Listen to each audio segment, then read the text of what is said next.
بسم اللہ الرحمن الرحیم۔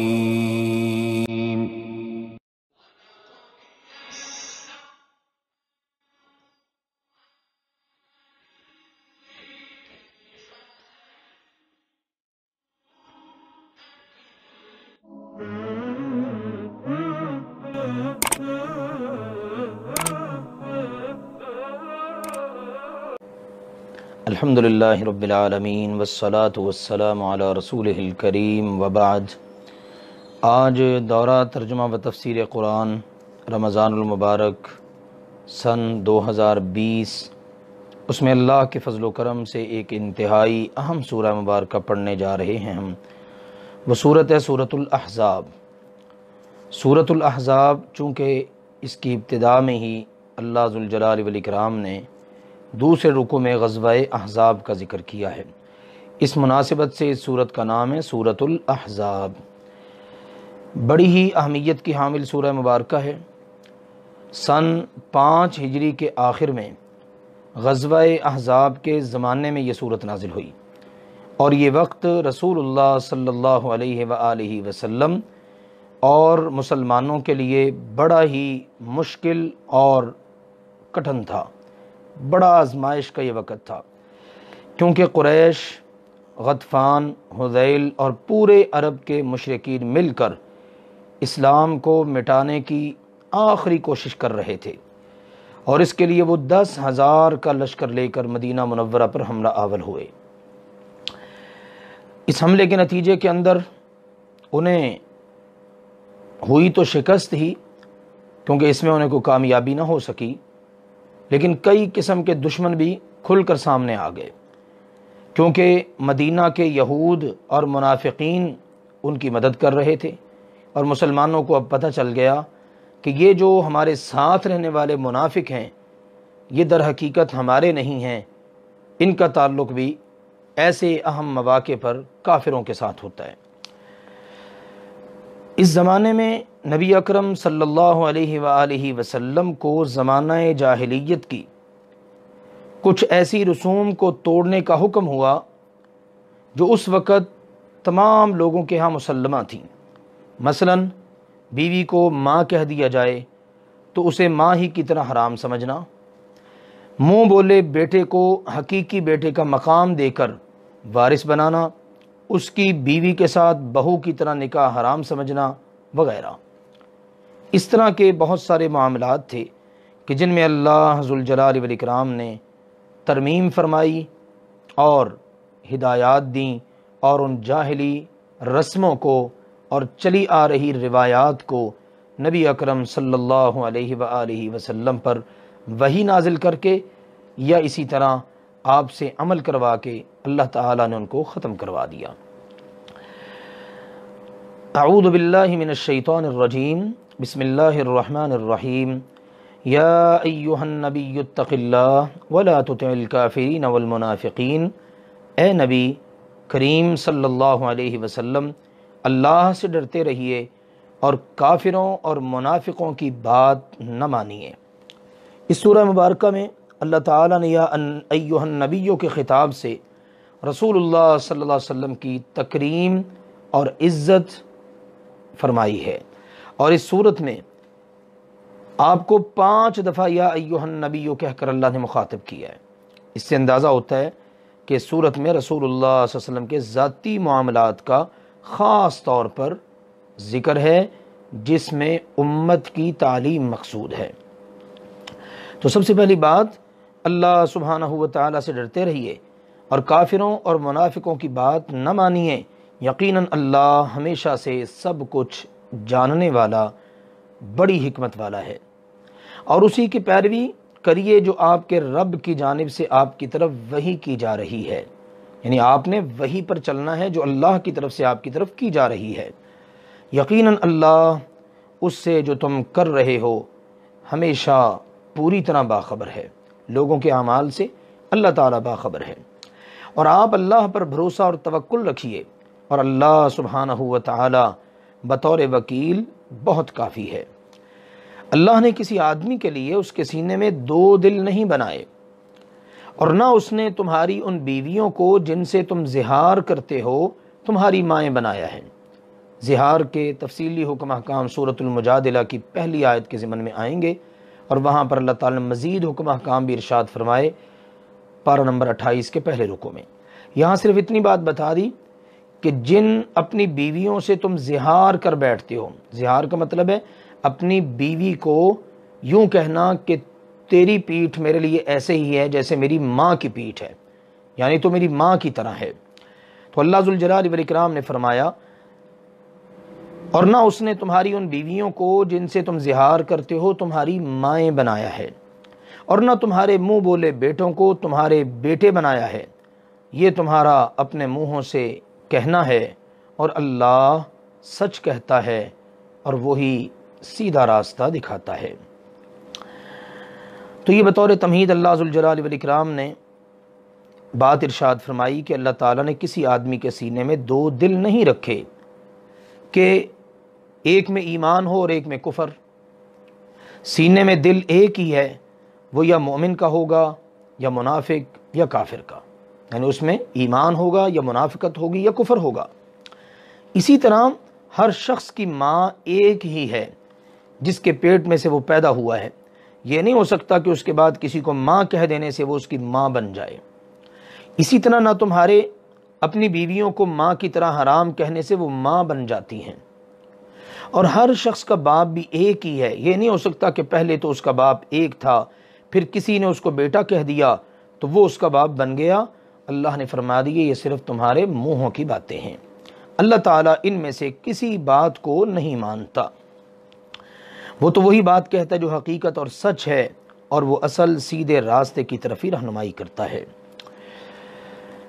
ان آیات میں کسی کو منہ بولا بیٹا بنانے سے منع کیا گیا جس کے نتیجے میں اسے حقیقی بیٹے کی طرح سمجھا جاتا تھا، وہ بیٹا بنانے والے کی ولدیت کے ساتھ مشہور ہوتا اور اس کا وارث قرار پاتا تھا۔ یہ صورتحال تھی عرب کے معاشرے کے اندر۔ کسی کو اگر کسی نے کہہ دیا یہ میرا منہ بولا بیٹا ہے، اس کے سارے حکم احکام حقیقی بیٹے جیسے ہو جاتے۔ اسی طرح کوئی شخص اپنی بیوی کے بارے میں کہہ دیتا یہ میری ماں کی طرح ہے، یہ میری ماں ہے، تو اس کے حکم احکام بھی عرب معاشرے میں جاہلیت میں ٹوٹل ماں کی طرح کے ہو جاتے۔ تو اللہ تعالیٰ نے یہاں پر ان دونوں کا رد فرما دیا۔ البتہ ایک بات یاد رہے، محبت اور شفقت کے اظہار کے لیے کسی کو اگر بیٹا کہہ کر پکارا جائے تو اس میں کوئی حرج نہیں، جیسا کہ رسول اللہ صلی اللہ علیہ وسلم سیدنا انس رضی اللہ تعالی عنہ کو یا بنیا کہہ کر پکارا کرتے تھے۔ آپ سیدنا انس کو بعض اوقات یا بنیا کہہ کر بلاتے، یہ پیار اور محبت کی وجہ سے ہے۔ اللہ تعالیٰ نے فرمایا انہیں ان کے باپوں کی نسبت سے پکارو، یہ اللہ کے ہاں زیادہ انصاف کی بات ہے، یعنی جن کو تم نے اپنا منہ بولا بیٹا قرار دیا ہے، اب آج کے بعد تم انہیں ان کے باپوں کی نسبت سے ہی پکارو گے۔ ان آیات کے نزول کے بعد رسول اللہ صلی اللہ علیہ وآلہ وسلم اصل باپ کے سوا کسی دوسرے باپ کی طرف نسبت کرنے سے اپنی امت کو منع کیا کرتے تھے۔ آپ نے منع فرما دیا اور اس کے بارے میں باقاعدہ سخت وعید بیان فرمائی۔ رسول اللہ صلی اللہ علیہ وسلم نے فرمایا جس شخص نے اپنے باپ کے غیر کی طرف اپنی نسبت کی اور وہ جانتا ہو کہ وہ اس کا باپ نہیں تو اس پر جنت حرام ہے۔ اسی طرح آپ نے فرمایا اپنے باپوں سے بے رغبتی مت کرو، کیونکہ جس نے اپنے باپ سے بے رغبتی کی تو یہ کام کفر ہے۔ کس قدر سخت وعید بتا دی گئی۔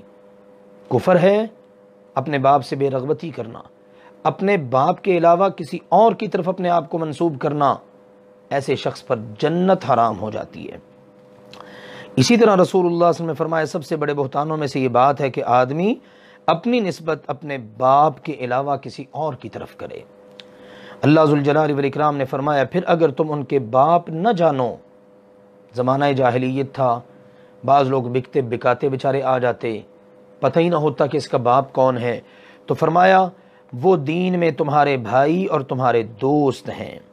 موالی مولا کی جمع ہے، یہاں اس سے مراد دوست ہیں، یعنی اگر ان کے باپ معلوم نہ ہوں تو وہ دین میں تمہارے بھائی ہیں اور دوست ہیں، ان کو بھائی اور دوست کہہ کر پکارا جائے۔ اور تم پر اس بات میں کوئی گناہ نہیں جس میں تم نے خطا کی، اور لیکن جو تمہارے دلوں نے ارادے سے کیا، جو خطاً غلطی سے ہو گیا، اس میں تم پر کسی قسم کی گرفت نہیں۔ اگر تم نے خطا سے کسی کو اپنا بیٹا کہہ دیا یا بلا ارادہ زبان سے کسی دوسرے کا بیٹا اپنے آپ کو بنا لیا تو اس میں کوئی گناہ نہیں۔ اور اللہ سبحانہ و تعالی ہمیشہ سے بے حد بخشنے والا، نہایت رحم کرنے والا ہے۔ یہ نبی کریم صلی اللہ علیہ وآلہ وسلم مؤمنوں پر ان کی جانوں سے زیادہ حق رکھنے والے ہیں۔ پچھلی آیات میں منہ بولے بیٹوں کو ان کے باپوں کے نام کے ساتھ پکارنے کا حکم دیا، جس میں زید رضی اللہ تعالی عنہ کو زید بن محمد کے بجائے زید بن حارثہ کہنا بھی شامل تھا۔ پورا ایک واقعہ تھا، سیدنا زید رضی اللہ تعالی عنہ بکتے بکاتے سیدہ خدیجہ رضی اللہ تعالی عنہ کے پاس آئے، انہوں نے رسول اللہ صلی اللہ علیہ وسلم کو گفٹ کر دیا۔ پھر جب ان کے والد اور چچا ان کو لینے کے لیے آئے تو انہوں نے کہا کہ مجھے رسول اللہ صلی اللہ علیہ وسلم کی غلامی تمہاری آزادی پر زیادہ پسند ہے۔ وہ تفصیلی واقعہ ہے۔ تو رسول اللہ صلی اللہ علیہ وسلم نے ان کا ہاتھ پکڑا اور بیت اللہ میں لے جا کر کہا آج کے بعد زید بن محمد ہے، یعنی آج کے بعد زید محمد صلی اللہ علیہ وسلم کا منہ بولا بیٹا ہے۔ تو جب اللہ نے یہ حکم احکام نازل کیے نا تو اس کے بعد نبی اکرم صلی اللہ علیہ وسلم اور صحابہ کرام نے زید رضی اللہ عنہ کو زید بن محمد کہنا چھوڑ دیا، بلکہ زید بن حارثہ کہنا شروع کر دیا۔ اب اس کے بعد یہ بات بھی ضروری تھی کہ نبی کریم صلی اللہ علیہ وسلم کا مسلمانوں سے تعلق واضح کیا جائے کہ تمام مسلمانوں کے ساتھ نبی کریم صلی اللہ علیہ وسلم کا تعلق کیسا ہے۔ تو اللہ ذوالجلال والاکرام نے اس ضمن میں اس آیت مبارکہ میں نبی اکرم صلی اللہ علیہ وسلم کا تعلق سارے مسلمانوں کے لیے انتہائی اہمیت کا حامل قرار دیا ہے۔ خود اپنی جانوں سے بھی بڑھ کر اگر کسی سے محبت ہو، کسی کا حق ہو، تو وہ محمد کریم صلی اللہ علیہ وسلم ہیں۔ اسی لیے سب سے زیادہ محبت ان سے کرنی ہے، اپنے ماں باپ سے بڑھ کر، اپنی اولاد سے بڑھ کر، اپنے رشتہ داروں سے بڑھ کر، حتیٰ کہ اپنی جان سے بھی بڑھ کر اللہ کے نبی کریم صلی اللہ علیہ وآلہ وسلم کو سب سے زیادہ محبوب رکھنا ہے۔ یہی بات اللہ نے فرمائی، نبی کریم صلی اللہ علیہ وسلم مؤمنوں پر ان کی جانوں سے زیادہ حق رکھنے والے ہیں، اور ان کی بیویاں ان مسلمانوں کی مائیں ہیں۔ سبحان اللہ، یہ مائیں کہ جن کے بارے میں اللہ نے فرمایا ان کے مائیں ہونے میں کوئی شک و شبہ نہیں ہے، یہ اللہ ذوالجلال والاکرام کی طرف سے یہ گارنٹی اس بات کی دے دی گئی۔ رسول اللہ صلی اللہ علیہ وسلم جب ہجرت کر کے مدینہ تشریف لائے تو آپ نے مہاجرین کی آبادکاری اور معاشی ضرورتوں کے لیے یہ ساری کی ساری جب تعلیمات مقرر فرمانا شروع کر دیں تو اس وقت بہت سارے دیگر مسائل بھی پیش آئے۔ ان میں ایک اہمیت کے حامل مسئلہ یہ بھی تھا کہ نبی کریم صلی اللہ علیہ وسلم کی جو ازواج مطہرات ہیں ان کا پھر معاملہ کیسا ہے۔ اللہ تعالیٰ نے اپنے پیارے نبی کریم صلی اللہ علیہ وسلم کے ساتھ ہی ان کی تکریم کو بھی بیان کر دیا ہے۔ نبی کریم صلی اللہ علیہ وسلم کی اس خصوصیت کی بنا پر جو اوپر ذکر ہوئی، ایک خصوصیت یہ بھی ہے کہ مسلمانوں کی اپنی منہ بولی مائیں تو کسی معنی میں بھی ان کی مائیں نہیں، مگر نبی کریم صلی اللہ علیہ وسلم کی بیویاں ان کی مائیں ہیں۔ مائیں ہونے سے مراد ان کی تعظیم و تکریم ہے، اور یہ کہ آپ صلی اللہ علیہ وسلم کی وفات کے بعد ان سے نکاح جائز نہیں۔ دوسرے احکام مثلا خلوت، پردہ، ان کی اولاد سے شادی وغیرہ میں وہ ان کی ماں کی طرح نہیں۔ ان تعلیمات کو بیان کر دیا گیا تاکہ مسلمانوں کے لیے ان پر عمل کرنا آسان ہو۔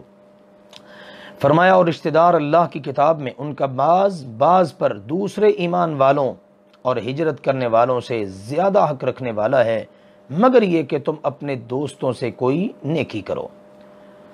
چونکہ مہاجرین آ کر مدینہ منورہ میں آباد ہوئے، اب مہاجرین اور انصار کے درمیان رسول اللہ صلی اللہ علیہ وسلم نے ایک معاہدہ، بھائی چارے کا نظام بنا دیا، اور اس کو کہا جاتا ہے مؤاخات۔ یہ بھائی چارہ اتنا بڑا کہ وہ ایک دوسرے کے وارث اور والی تک قرار پائے، حتیٰ کہ کسی کی وفات کے بعد اس کے وارث بن گئے، ولی بن گئے۔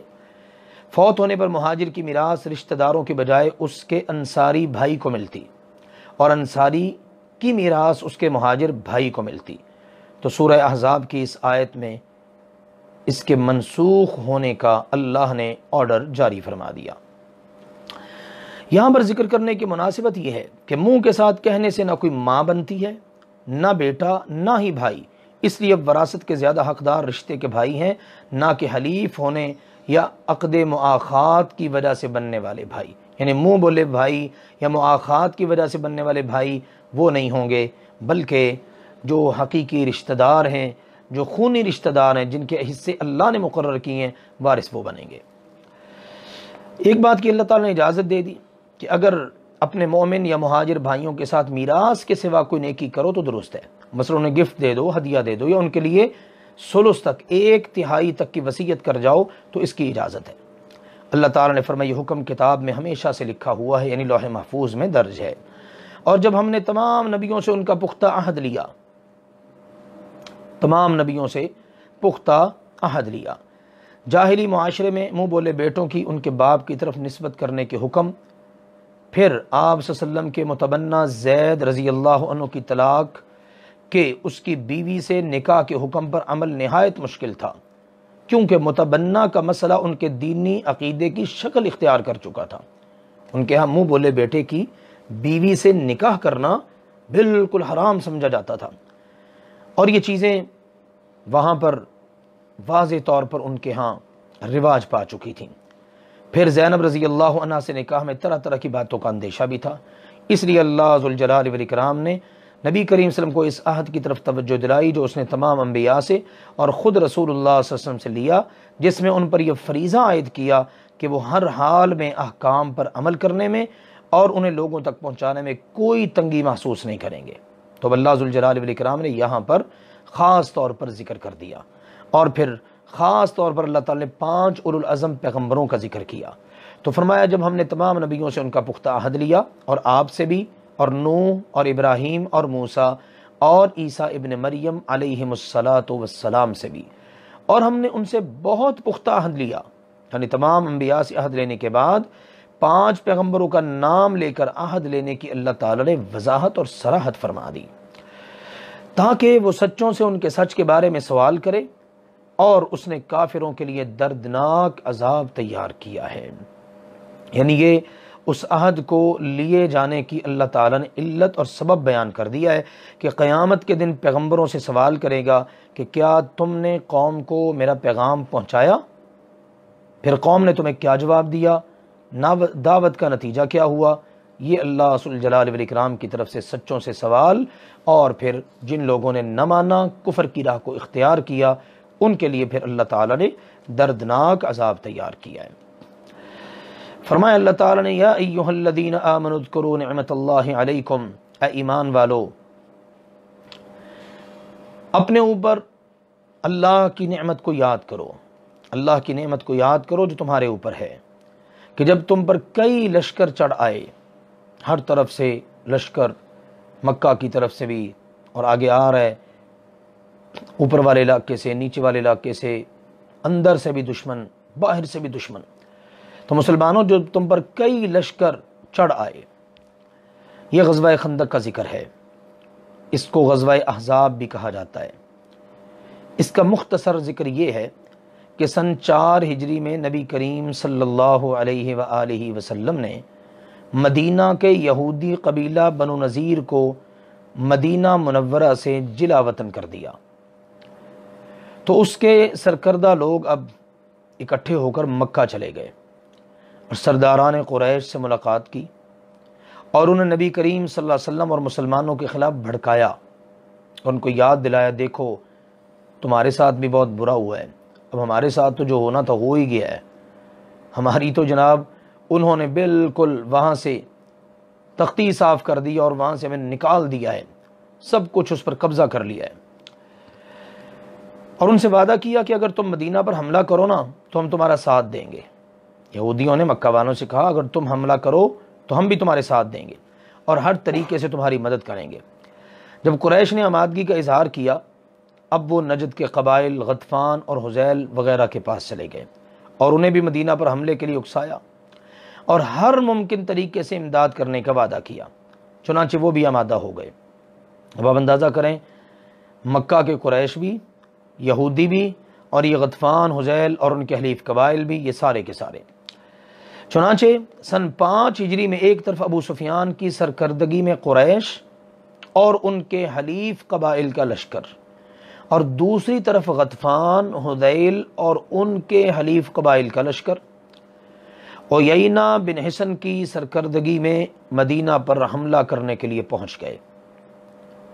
اب یہ دو طرف سے لشکر آ گئے۔ اب جنوب اور مشرق سے مدینہ کا محاصرہ انہوں نے آ کر لیا۔ شمال کی طرف سے بنو نذیر اور بنو قینقاع کے وہ یہودی آئے جو مدینہ سے جلا وطن ہونے کے بعد خیبر اور وادی القریٰ میں آباد ہو گئے تھے۔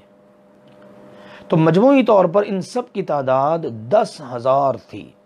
یہ 10,000 کا لشکر اکٹھا ہو گیا اور مدینے کی چھوٹی سی بستی پر حملہ آور ہو گئے۔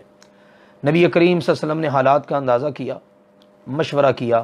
سیدنا سلمان فارسی رضی اللہ تعالی عنہ نے مشورہ دیا کہ ہمیں جس سمت سے یہ لوگ آ رہے ہیں نا، ان سمتوں میں خندق کھدوا دینی چاہیے، اور عام مسلمانوں کے ساتھ خود بھی زمین کھودنے اور مٹی اٹھانے کا کام رسول اللہ صلی اللہ علیہ وسلم بذات خود کرتے رہے۔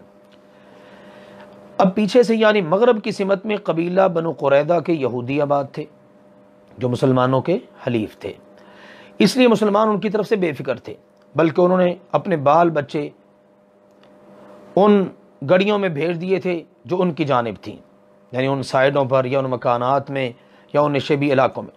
لیکن بنو نذیر کا سردار حویی بن اخطب ان کے پاس پہنچا اور انہیں حالات کی سازگاری کا واسطہ دے کر مسلمانوں سے بدعہدی پر آمادہ کر لیا۔ ان کا معاہدہ تھا، لیکن اس بدبخت نے ان کو بھی بدعہدی کرنے پر آمادہ کر لیا۔ لیکن اللہ کی طرف سے ہر کام میں کوئی نہ کوئی حکمت ہوتی ہے۔ اس طرح گویا کہ اب مدینہ منورہ ہر طرف سے مشرکوں اور یہودیوں کے نرغے میں آ گیا۔ اب جناب ہر طرف سے یہ سارے کے سارے دشمن، اندر بھی باہر بھی۔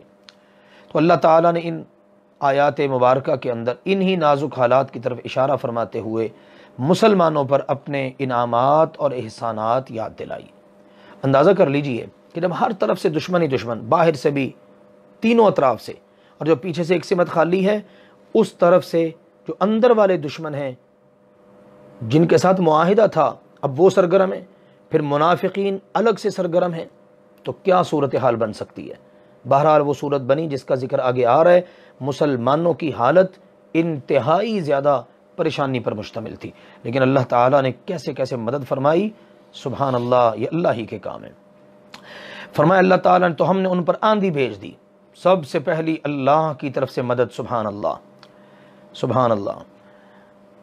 ریحن سے مراد وہ نہایت سرد اور سخت آندھی ہے جس سے کفار کے خیمے اکھڑ گئے، ان کے چولہوں کی آگ بجھ گئی، اور ان کا کھانا جن دیگوں میں پک رہا تھا وہ الٹ گئیں، گھوڑے اور اونٹ رسیاں تلوا کر بھاگ گئے، اور ان پر ایسا شدید خوف طاری ہوا کہ وہ راتوں رات محاصرہ چھوڑ کر بھاگ گئے۔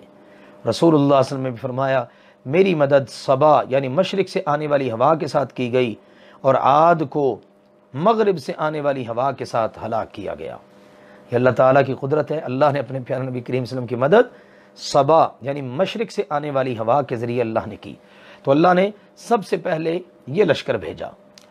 اگلی بات، اگلی مدد، فرمایا اور ایسے لشکر بھیجے جنہیں تم نے نہیں دیکھا، یعنی اللہ کے فرشتوں کا باقاعدہ نزول ہوا۔ ان لشکروں سے مراد فرشتوں کے لشکر ہیں، اور جو کچھ تم کر رہے تھے اللہ اسے خوب دیکھنے والا تھا۔ دشمن کے مقابلے میں جو تمہاری کیفیت، تمہاری حالت، اور جو تم کر رہے تھے، خندق کھود رہے تھے، پیٹوں پر پتھر باندھ رکھے تھے، اور تمہارے کمانڈر ان چیف محمد مصطفیٰ صلی اللہ علیہ وسلم نے 2 پتھر اپنے پیٹ پر باندھ رکھے تھے، یہ تمہاری ساری کیفیت اور حالت اللہ تعالیٰ دیکھ رہا تھا۔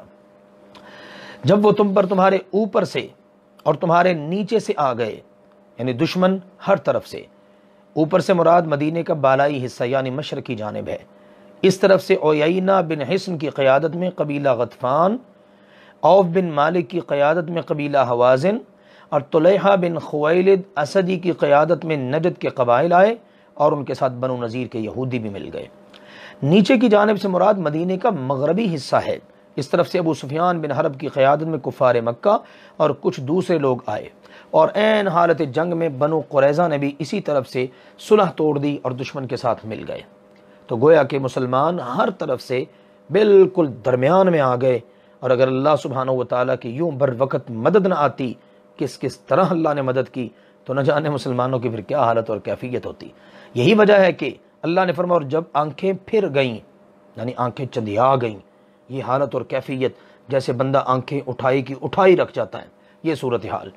اور جب آنکھیں پھر گئیں اور دل گلوں تک پہنچ گئے، جیسے کہا رہا تھا کلیجے منہ کو آ گئے، ڈر اور خوف کی انتہائی، آپ کہہ لیں آخری کیفیت، اور تم اللہ کے بارے میں گمان کرتے تھے، کئی طرح کے گمان اللہ کے بارے میں گمان آ رہے تھے۔ کمزور ایمان والے لوگ مراد ہیں اس سے، یا پختہ ایمان والے بھی مراد ہیں۔ کمزور ایمان والے لوگوں کا یہ گمان کہ اب بچیں گے نہیں، اور جو مضبوط ایمان والے تھے وہ بھی اس موقع پر بے اختیاری طور پر دل کے اندر طرح طرح کے وہم لانے لگے کہ پتہ نہیں کیا بنے، کیونکہ دل کے اوپر کنٹرول تو ہے کوئی نہیں۔ اب کلیجے منہ کو آ گئے، آنکھیں پھر گئیں، اور اللہ کے بارے میں تم مسلمان کمزور ایمان والے پختہ ایمان والے طرح طرح کے گمان کرنے لگے، پتہ نہیں اب کیا بنے گا، کب اللہ کی مدد آئے گی، کیا صورتحال بنے گی۔ اللہ تعالیٰ نے فرمایا اس موقع پر ایمان والے آزمائے گئے اور سخت طور پر ہلا کر جھنجھوڑ کر رکھ دیے گئے۔ اللہ اکبر۔ اللہ تعالیٰ کی طرف سے یہ سارا کچھ منظر بنا، کیوں؟ امتحان لینے کے لیے، تاکہ ایمان والوں کا امتحان لے کر اللہ تعالیٰ نے مزید بلندیوں پر فائز فرما دے۔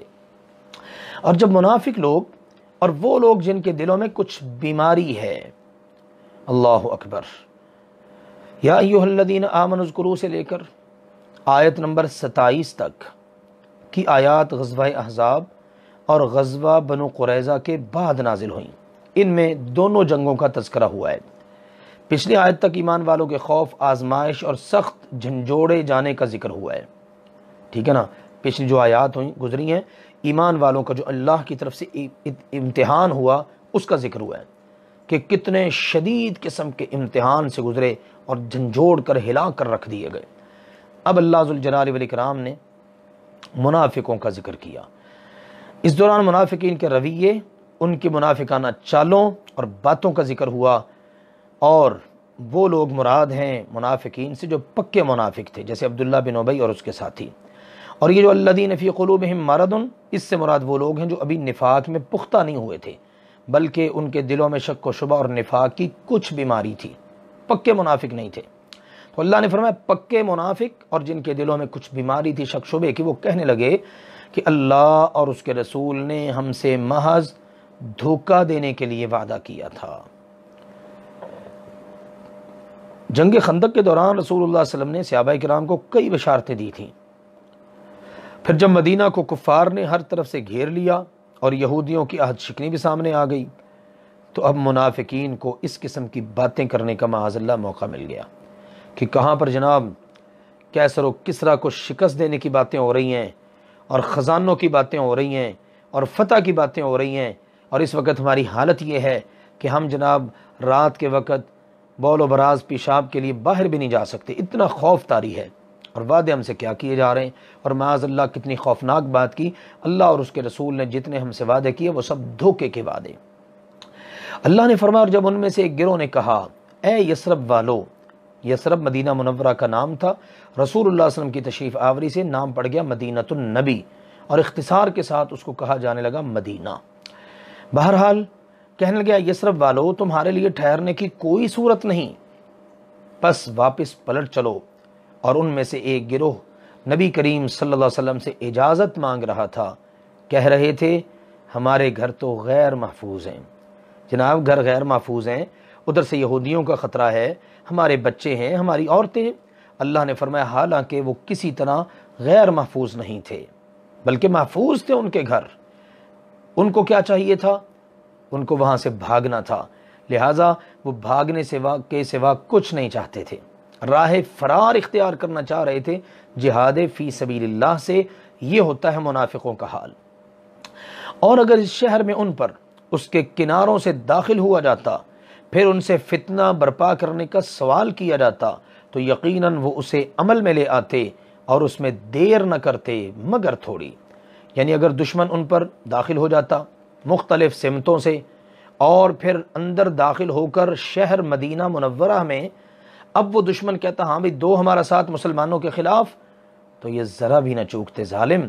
اتنے خوفناک ہوتے ہیں منافق، اسی لیے منافقت جو ہے نا وہ سب سے خطرناک چیز ہے، اور منافق کا انجام بھی انتہائی خوفناک ہے۔ باہر کے دشمن کا تو پتہ ہے نا، اب جو اندر رہ رہا ہے اور باہر کا دشمن اس کو استعمال کرتا ہے تو پھر کتنی خوفناک صورت بنتی ہے۔ ہمارا وطن عزیز پاکستان، اس کی پچھلے سالوں کی جو صورتحال ہے اس سے آپ اندازہ کر سکتے ہیں۔ باہر کے دشمنوں نے اندر کے منافقوں کو استعمال کیا، اور دیکھ لیجئے کیسی آگ لگی، آئے روز دھماکے، نہ بچوں کا خیال، نہ عورتوں کا خیال، نہ بے گناہ آبادی کا خیال، نہ جناب عبادت گاہوں کا کوئی خیال، پھر یہ منافقوں کے ذریعے وہ سارے کا سارا کام ہوتا ہے۔ تو اللہ نے کہا اگر دشمن مدینہ کے کناروں سے داخل ہو کر پھر ان سے کہتے کہ آؤ ہمارا ساتھ دو مسلمانوں کے خلاف، تو یہ پھر ان کا ساتھ دیتے اور ذرا دیر نہ کرتے۔ حالانکہ بلا شبہ یقیناً اس سے پہلے انہوں نے اللہ سے عہد کیا تھا کہ وہ پیٹھ نہیں پھیریں گے، اور اللہ کا عہد ہمیشہ پوچھا جانے والا ہے۔ پوچھا جائے گا تم نے جو عہد کیا تھا اس سے روگردانی کیوں کی، پیٹھ کیوں پھیری، اللہ کے ساتھ عہد کر کے توڑا کیوں؟ فرما دیجئے سنو، تمہیں بھاگنا ہرگز فائدہ نہیں دے گا۔ اگر تم مرنے یا قتل ہونے سے بھاگو، موت سے بھاگتے ہو ظالموں، شہادت سے بھاگتے ہو، بھاگ لو، لیکن یاد رکھو یہ راہ فرار اختیار کرنا تمہیں کسی صورت فائدہ نہیں دے سکتی، اور اس وقت تمہیں فائدہ نہیں دیا جائے گا مگر بہت کم۔ کتنا جی لوگے؟ سال، 2 سال، 10 سال، 20، 50 سال اور جی لوگے؟ آخر تو موت آنی ہی آنی ہے نا۔ تو لہٰذا موت سے بھاگنا، شہادت سے بھاگنا یہ منافقوں کا ہی کام ہو سکتا ہے، مخلص مومن کا کام نہیں ہو سکتا جس کا اللہ پر توکل ہوتا ہے۔ فرما دیجئے وہ کون ہے جو تمہیں اللہ سے بچائے گا؟ جب تمہیں موت آئے گی پھر اللہ تمہاری پکڑ کرے گا تو کون تمہیں بچائے گا؟ اگر وہ تم سے کسی برائی کا ارادہ کرے، اگر اللہ دنیا میں تمہاری پکڑ کرنا چاہے تو تمہیں کو بچا سکتا ہے؟ یا تم پر کسی مہربانی کا ارادہ فرما لے اور وہ اپنے لیے اللہ کے سوا نہ کوئی دوست پائیں گے اور نہ کوئی مددگار؟ اللہ تعالیٰ تم پر کوئی مہربانی اگر کرنا چاہے تو کیا کوئی ٹال سکتا ہے؟ یقیناً نہیں ٹال سکتا۔ تو جب اللہ تعالیٰ کے ہاتھ میں سارا کچھ ہے تو پھر تمہیں اس طرح کی ادا اختیار کرنے کی ضرورت نہیں ہے۔ در حقیقت اس سورہ مبارکہ میں اللہ تعالیٰ نے منافقین کے پردے چاک کر دیے ہیں۔ یہ 1-2 رکوع جو ہے نا غزوہ احزاب اور غزوہ بنو قریظہ سے جو متعلقہ ہیں، اس میں تو اللہ تعالیٰ نے منافقین کی جو حرکتیں بیان کی ہیں نا، ہر دور کے منافقوں کا یہی حال ہوتا ہے۔ آج بھی اگر آپ ملاحظہ کریں تو آپ کو ان علامات کے حامل کئی لوگ مل جائیں گے۔ اللہ نے فرمایا قد یعلم اللہ المعوقین منکم، یقیناً اللہ تم میں سے رکاوٹیں ڈالنے والوں کو جانتا ہے۔ جہاد کی راہ میں رکاوٹیں ڈالنے والے، مجاہدین کی راہ میں رکاوٹیں ڈالنے والے، اللہ کے لیے جانیں دینے والے لوگوں کی راہوں میں رکاوٹیں ڈالنے والے، اور اپنے بھائیوں سے یہ کہنے والوں کو بھی جانتا ہے کہ ہماری طرف آؤ، اور وہ خود لڑائی میں نہیں آتے مگر بہت کم۔ منافق خود بھی لڑنے کے لیے آگے نہیں بڑھتا، بزدل ہوتا ہے، پیچھے رہتا ہے، اور جو جرت مند مخلص مومن جہاد کے لیے آگے بڑھتا ہے دلیرانہ انداز کے اندر، اس کی بھی ٹانگیں کھینچتے ہیں کہ یہ بھی کہیں جا کر اللہ کی راہ میں جہاد کرنے کے لیے تیار نہ ہو جائے، یہ شہادت پیش نہ کر دے اور اس کے ذریعے کہیں اللہ کا کلمہ سربلند نہ ہو جائے۔ یہ ہے منافقوں کی خوفناک حرکتیں۔ اللہ نے فرمایا تمہارے بارے میں سخت بخیل ہیں۔ ذرا قرآن کی ان آیات کو پڑھتے سنتے جائیے اور دیکھتے جائیے کہ منافقوں کی ہر دور کے اندر حالت کیا رہی ہے اور کیا ہے۔ اللہ نے فرمایا تمہارے بارے میں بہت بخیل ہیں، پس جب خوف آن پہنچے تو آپ انہیں دیکھیں گے کہ آپ کی طرف ایسے دیکھتے ہیں کہ ان کی آنکھیں اس شخص کی طرح گھومتی ہیں جس پر موت کی غشی طاری کی جا رہی ہو۔ اگر دشمن کا حملہ ہو اور خوف طاری ہو جائے، اب اس طرح آنکھیں پھاڑ پھاڑ کے دیکھتے ہیں جیسے وہ بندہ دیکھ رہا ہوتا ہے جس پر موت کی غشی طاری ہوتی ہے، آخری وقت اس کا ہوتا ہے، اور جس طرح اس کی آنکھیں کھلی کی کھلی رہ جاتی ہیں اور وہ آنکھیں پھاڑ پھاڑ کے دیکھ رہا ہوتا ہے، بالکل یہ منافق خوف کے حالت کے اندر آپ کو اسی طرح دیکھتے ہیں۔ پھر جب خوف جاتا رہے تو تمہیں تیز زبانوں کے ساتھ تکلیف دیں گے، پھر تمہارے خلاف پروپیگنڈا، تمہاری کمیوں کوتاہیوں کو دیکھ کر ان کو ہائی لائٹ کرنا، مسلمانوں کو دیگر لوگوں کو تم سے بد دل کرنا، نفرت دلانا، مجاہدین تو ہوتے ہی ایسے ہیں، یہ تو ایسے ہیں، یہ تو ویسے ہیں۔ تو اللہ نے فرمایا تیز زبانیں ان کی تمہارے خلاف استعمال ہوتی ہیں۔ جب کام کی باری ہوتی ہے تو بزدلی کا مظاہرہ کرتے ہیں، اور جب ضرورت پڑتی ہے اللہ اکبر کہ پرامن انداز میں رہا جائے، پھر یہ اپنی تیز زبانیں، لمبی لمبی زبانیں تمہارے خلاف استعمال کر کے تمہیں اذیت اور تکلیف دیتے ہیں، اس حال میں کہ مال کے سخت حریص ہیں، بڑے لالچی ہیں۔ مال ملے تو مسلمانوں کے ساتھ ہو جاتے ہیں، نہ مل سکے تو مسلمانوں سے دور ہٹتے ہیں۔ یہ لوگ ایمان نہیں لائے، اللہ اکبر، یہ ایمان والے نہیں ہیں۔ اللہ ذوالجلال والاکرام نے فرمایا اللہ تعالیٰ نے بھی ان کے اعمال ضائع کر دیے، اور یہ ہمیشہ سے اللہ پر بہت آسان ہے۔ ان کو تکلیف دینا، ان کو عذاب دینا، ان کے اعمال کو ضائع کرنا، ان کے ایمان کو ختم کرنا اللہ کے لیے کوئی مشکل نہیں۔ جن کے کرتوت ہی اس قسم کے ہیں، ان کے ایمان کی اللہ کے کیا ویلیو ہو سکتی ہے؟ وہ لشکروں کو سمجھتے ہیں کہ نہیں گئے، ابھی تک وہ سمجھتے ہیں، حالانکہ اللہ کی مدد آ گئی، سارے لشکر تتر بتر ہو گئے، بھاگ بھوگ گئے سب اپنے اپنے گھروں کو۔ لیکن منافقوں پر ابھی تک ایسا خوف طاری ہے کہ وہ سمجھتے ہیں لشکر ابھی تک نہیں گئے، اور اگر لشکر آ جائیں تو وہ پسند کریں گے کاش واقعی وہ بدویوں میں باہر نکلے ہوئے ہوتے، تمہیں خبریں پوچھتے رہتے، تمہاری خبریں پوچھتے رہتے، اور اگر وہ تم میں موجود ہوتے تو نہ لڑتے مگر بہت کم۔ یعنی اگر دشمن دوبارہ پھر حملہ آور ہو جائے تو ان کی خواہش ہوگی کاش ہم مدینہ کے باسی نہ ہی ہوتے، روز روز لڑائیاں، تو کیا ہوتے بھئی ہم تو کہیں دور کسی دیہات میں رہ رہے ہوتے، آتے جاتے لوگوں سے تمہاری خبریں پوچھتے رہتے، مسلمانوں کی کیا حالت ہے، کس حال میں مسلمان، ان کو جنگ میں فتح ہوئی ہے، شکست ہوئی ہے، چلو پرسکون انداز میں وہاں پر رہتے۔ یہ منافقوں کی حالت۔ اللہ نے فرمایا اگر وہ تم میں موجود بھی ہوں تو لڑنے کے لیے نہیں آئیں گے، تمہارے شانہ بشانہ ہو کر دشمن سے مقابلہ نہیں کریں گے، بلکہ بزدلی کا مظاہرہ کریں گے اور تمہاری پیٹھ میں پیچھے سے چھرا گھونپیں گے۔ اللہ تعالیٰ منافقوں کی ہر خصلت سے ہمیں بچا کے رکھے، اور دنیا کے اندر ہر مخلص مسلمان کو اللہ تعالیٰ منافقوں کے شر سے محفوظ رکھے۔ اللہ نے فرمایا بلا شبہ یقیناً تمہارے لیے اللہ کے رسول میں ہمیشہ سے اچھا نمونہ موجود ہے۔ رسول اللہ صلی اللہ علیہ وسلم کی زندگی بہترین نمونہ ہے۔ منافقوں کا کردار ذکر ہوا ہے، اور جہاد کے ضمن میں اللہ نے یہ آیت اتاری کہ مسلمانوں تمہارے لیے منافق نمونہ نہیں ہے، بلکہ اللہ کے رسول بہترین نمونہ ہے، جو ہر قدم پر تمہارے شانہ بشانہ بلکہ تم سے آگے ہوتے ہیں۔ سارے مسلمانوں نے اگر اپنے پیٹ پر ایک ایک پتھر باندھ رکھا ہے بھوک کی وجہ سے کمر سیدھی رکھنے کے لیے، تو نبی اکرم صلی اللہ علیہ وسلم نے 2 پتھر باندھ رکھے ہیں۔ تو اللہ کے نبی صلی اللہ علیہ وسلم تمہارے لیے بہترین نمونہ ہوئے نا، اور تمہارے لیے ایک اچھا نمونہ جب موجود ہے تو تمہیں دائیں بائیں دیکھنے کی ضرورت ہی نہیں ہے۔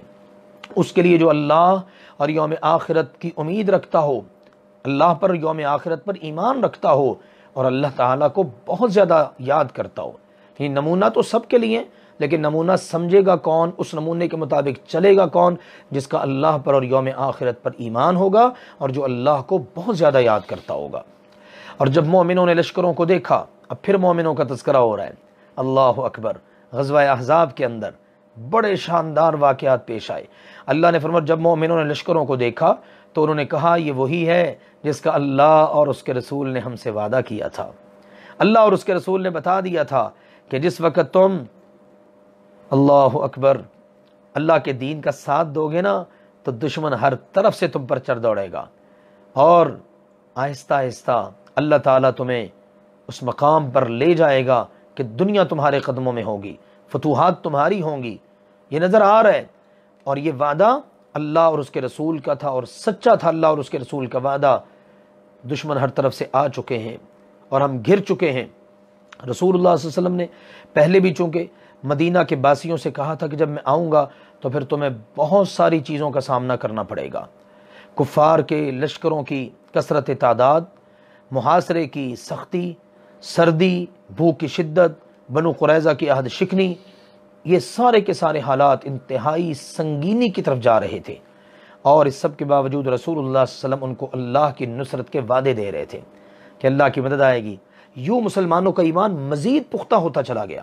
آپ اندازہ کریں، ایک ہی ماحول میں رہ رہے منافق بھی، مخلص مومن بھی، اور ایک ہی ذات پاک رسول اللہ صلی اللہ علیہ وسلم کی ان کی رہنمائی کر رہی ہے۔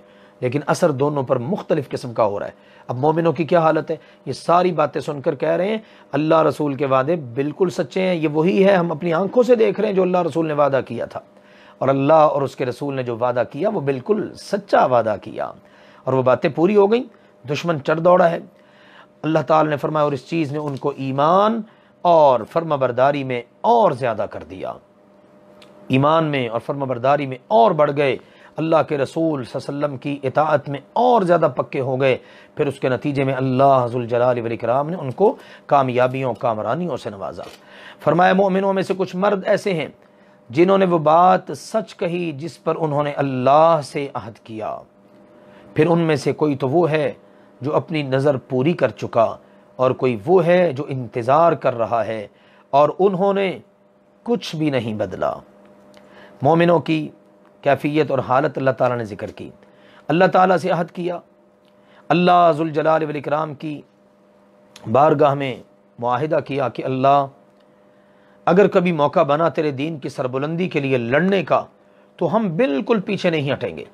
اللہ تعالیٰ سے انہوں نے اپنی جانوں کے سودے کر لیے، اپنے مالوں کے سودے کر لیے کہ اللہ تیری راہ میں وقت آیا مال بھی دیں گے، جانیں بھی دیں گے۔ اب اللہ سے کیے ہوئے عہد معاہدوں کو ان مسلمانوں نے پورا کر دکھایا۔ اب ان میں سے بعض تو وہ ہیں جنہوں نے اپنی نظر پوری کر لی۔ اللہ اکبر۔ صحابہ کرام نے جنگ خندق سے پہلے جنگ بدر اور احد میں شہید ہونے والے صحابہ کرام کو بھی اس آیت کا مصداق قرار دیا ہے، مثلا حمزہ رضی اللہ تعالی عنہ، مصعب بن عمیر، عبداللہ بن جہش، سعد بن ربیع، انس بن نضر رضی اللہ تعالی عنہم۔ اور نبی کریم صلی اللہ علیہ وسلم نے فرمایا طلحہ ان لوگوں میں سے ہے جو اپنی نظر پوری کر چکے، گویا کہ نبی کریم صلی اللہ علیہ وسلم نے ان کی زندگی ہی میں انہیں شہید قرار دے دیا۔ قیس بن حازم رحمہ اللہ بیان کرتے ہیں کہ میں نے طلحہ رضی اللہ عنہ کا ہاتھ دیکھا کہ وہ شل تھا جس کے ساتھ انہوں نے احد کے دن نبی کریم صلی اللہ علیہ وسلم کا دفاع کیا تھا۔ تو اس طرح بعض لوگوں نے شہادت پا کر اپنی نظر کو پورا کر دیا اور مرتے دم تک رسول اللہ صلی اللہ علیہ وسلم کا ساتھ نبھایا۔ اور ان میں سے کچھ وہ ہیں جو انتظار کر رہے ہیں، یعنی وہ صحابہ کرام جو منتظر تھے کہ جب موقع ملا اللہ کی راہ کے اندر جان دے دیں گے، جرت اور بہادری کے ساتھ اسلام کا اور نبی کریم صلی اللہ علیہ وسلم کا دفاع کریں گے۔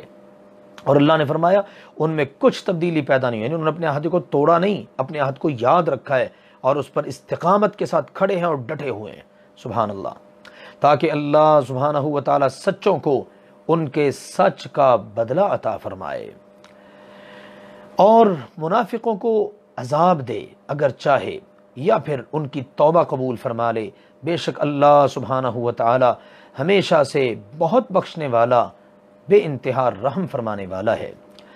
یوں اللہ ذوالجلال والاکرام نے اپنے وعدوں کو پورا کیا، مومنوں کو اللہ نے اپنی نصرت عطا کر کے کامیابی عطا فرمائی، اور ان کو دنیا کے اندر ان کے سچ کا بہترین بدلہ دیا کہ وہ عزت سے سرفراز ہوئے، اور آخرت کے اندر تو اللہ تعالیٰ نے جو عطا کرنا ہے وہ تو کسی آنکھ نے دیکھا نہیں، کسی زبان نے اس کا تذکرہ نہیں کیا، اور کسی کان نے تذکرہ سنا نہیں۔ اور منافقوں کو اللہ تعالیٰ عذاب دے، چاہے تو ان کو عذاب دے، چاہے ان کی توبہ قبول کر لے، اور ان کے ساتھ جو معاملات دنیا کے اندر پیش آئے اور وہ جن جن مصائب آلام کا شکار ہوئے، تانے اور بزدلی کا شکار ہوئے، وہ لوگ اس سب کو بتائیں۔ اور آج بھی منافقت کو اچھا نہیں سمجھا جاتا، اور قیامت کے دن ان کے ساتھ جو ہونے والا ہے اللہ نے بتا دیا، ان المنافقین فی الدرک الاسفل من النار، جہنم کے سب سے نچلے طبقے میں منافق ہوں گے۔ اللہ نے فرمایا اور اللہ نے ان لوگوں کو جنہوں نے کفر کیا ان کے غصے سمیت لوٹا دیا، انہوں نے کوئی بھلائی حاصل نہ کی، نہ فتح نہ کچھ اور اللہ مومنوں کو لڑائی سے کافی ہو گیا، اللہ تعالیٰ ہی کافی ہو گیا، اور سارے کے سارے لشکر اللہ ذوالجلال والاکرام نے خود ہی سب کو بھگا دیا، اور اللہ ہمیشہ سے بے حد قوت والا سب پر غالب ہے، یعنی مسلمانوں کو لڑنے کی ضرورت ہی پیش نہیں آئی۔ اللہ تعالیٰ نے تیز آندھی بھیج کر اور اپنے فرشتے بھیج کر ان سب کو جناب اکھاڑ پھینکا اور بھگا دیا اللہ تعالیٰ نے۔ اللہ تعالیٰ ہمیشہ سے بے حد قوت والا سب پر غالب ہے، اور اس اللہ نے ان اہل کتاب کو جنہوں نے ان کی مدد کی تھی ان کے قلعوں سے اتار دیا۔ قریش، بنو غطفان اور ان کے ساتھ آنے والوں کے واپس جانے کے ساتھ ہی معرکہ احزاب ختم ہو گیا۔ مگر بنو قریظہ کے ساتھ مارکا ختم نہیں ہوا، بنو قریظہ کے ساتھ تو اب مارکا شروع ہوا۔ جو اندر تھے، عہد کیا ہوا تھا، مسلمانوں کے حلیف تھے، لیکن بدبختوں نے بنو نذیر کے سردار کے چکمے میں آ کر مسلمانوں کے ساتھ معاہدہ توڑ دیا اور اندر سے مسلمانوں کی پیٹھ میں چھرا گھونپا۔ اللہ اکبر۔ تو یہ بڑا خوفناک صورتحال تھی یہ، چونکہ اس لیے اب بنو قریظہ کا علاج کرنا ضروری تھا۔ تو اللہ ذوالجلال والاکرام نے فرمایا اللہ نے ان کو قلعوں سے اتار دیا۔ وہ چونکہ قلعوں میں بند ہو کر مقابلے پر آمادہ ہو گئے، ان کے ارادے بہت خطرناک تھے۔ اللہ اکبر۔ تو اللہ ذوالجلال والاکرام کی قدرت کہ جب مسلمانوں نے ان کے قلعوں کا محاصرہ کیا تو وہ اپنے قلعوں کے اندر بند ہو کر انہوں نے لڑائی شروع کر دی، بجائے اس کے کہ وہ اپنی اس حرکت پر معذرت کرتے، انہوں نے اس کی بجائے یہ رستہ اختیار کیا کہ اندر رہ کر اب مسلمانوں سے لڑا جائے۔ باہر تو جو جانا چاہ رہے تھے، یعنی جو جا سکتے تھے، سارے کے سارے دشمن وہ بھاگ گئے۔ اللہ نے فرمایا اور ان کے دلوں میں اللہ نے رعب ڈال دیا۔ رسول اللہ صلی اللہ علیہ وسلم غزوہ خندق سے فارغ ہو کر مدینہ واپس تشریف لے آئے تو آپ نے ہتھیار اتار کر ابھی غسل کیا ہی تھا کہ جبریل امین علیہ السلام آ گئے۔ جبریل علیہ السلام آ کر کہنے لگے آپ نے ہتھیار رکھ دیے، مگر ہم فرشتوں نے ابھی ہتھیار نہیں رکھے، بنو قریظہ کی طرف چلیں۔ چنانچہ نبی اکرم صلی اللہ علیہ وسلم نے جا کر بنو قریظہ کا محاصرہ کر لیا۔ یہ محاصرہ 1 ماہ کے قریب جاری رہا، اتنے دن تک ان کا محاصرہ رہا، حتیٰ کہ وہ مقابلے سے عاجز آ گئے، کیونکہ وہ اپنے قلعوں میں محصور ہو گئے اور اندر سے انہوں نے سوچا کہ اب مسلمانوں کا مقابلہ کریں گے۔ مضبوط قلعے انہوں نے بنا رکھے تھے، اس وقت کے قلعے آج بھی ان کی باقیات موجود ہیں، بندہ ان کو دیکھتا ہے تو دنگ رہ جاتا ہے کہ اتنے مضبوط قلعے۔ تو اللہ ذوالجلال والاکرام نے ان کو بالکل بے بس کر دیا، مسلمانوں نے محاصرہ جاری رکھا، اللہ کی مدد آئی مسلمانوں پر، حتیٰ کہ وہ مقابلے سے عاجز آ گئے۔ تو اللہ تعالیٰ نے ان کے دلوں میں رعب ڈال دیا، اور ہوا یہ کہ آخرکار وہ اپنے آپ کو مسلمانوں کے حوالے کرنے پر آمادہ ہو گئے۔ شرط انہوں نے یہ طے کی کہ ان کے بارے میں سعد بن معاذ رضی اللہ تعالیٰ عنہ فیصلہ کریں، جو وہ فیصلہ کریں گے نا انہیں قبول ہوگا، جو فیصلہ بھی وہ کریں گے نا تو ان کو قبول ہوگا۔ چنانچہ ایسا ہی ہوا۔ تو اللہ ذوالجلال والاکرام نے اس فیصلے کی توثیق کرتے ہوئے فرمایا ایک گروہ کو تم قتل کر رہے تھے اور دوسرے گروہ کو تم قید کر رہے تھے۔ جب اہل قریظہ نے یعنی بنو قریظہ نے سعد بن معاذ رضی اللہ تعالی عنہ کو فیصلے کا اختیار دے دیا اور پھر اپنے قلعوں سے اتر آئے، تو رسول اللہ صلی اللہ علیہ وسلم کے حکم پر سعد رضی اللہ تعالی نے فیصلہ کیا۔ فیصلہ یہ کیا کہ ان کے لڑائی کے قابل مرد قتل کر دیے جائیں اور ان کی عورتوں اور بچوں کو لونڈی اور غلام بنا لیا جائے۔ تو رسول اللہ صلی اللہ علیہ وسلم نے فرمایا سعد تو نے اللہ کے فیصلے کے مطابق فیصلہ کیا ہے۔ بنو قریظہ کے عطیہ قرظی بیان کرتے ہیں میں بنو قریظہ کے قیدیوں میں سے تھا، مسلمان دیکھتے تھے جس کے زیر ناف بال اگے ہوتے اسے قتل کر دیتے اور جس کے نہ اگے ہوتے اسے قتل نہ کرتے، چنانچہ میں ان میں سے تھا جن کے بال ابھی اگے نہیں تھے، یعنی بھی بالغ نہیں ہوئے تھے۔ تو یہ فیصلہ اللہ ذوالجلال والاکرام کے فیصلے کے عین مطابق ہوا اور یوں بنو قریظہ کا مدینہ سے بالکل صفایا ہو گیا۔ سبحان اللہ، بد عہد لوگوں کا یہی انجام ہوا کرتا ہے۔ فرمایا اور تمہیں ان کی زمین اور ان کے گھروں اور ان کے مالوں کا اللہ نے وارث بنا دیا۔ بنو قریظہ کا جو کچھ تھا وہ سب کا سب بطور مال غنیمت مسلمانوں کے پاس آ گیا، اور اس زمین کا بھی جس پر تم نے قدم نہیں رکھا تھا، اس سے مراد بنو قریظہ کی زمین ہی ہے، یعنی ان کی وہ زمین جہاں ان کی قوت و شوکت کی وجہ سے تم قدم نہ رکھ سکتے تھے، اللہ نے تمہیں اس کا بھی وارث بنا دیا۔ سبحان اللہ۔ اور اللہ تعالی ہمیشہ سے ہر چیز پر پوری طرح قادر ہے۔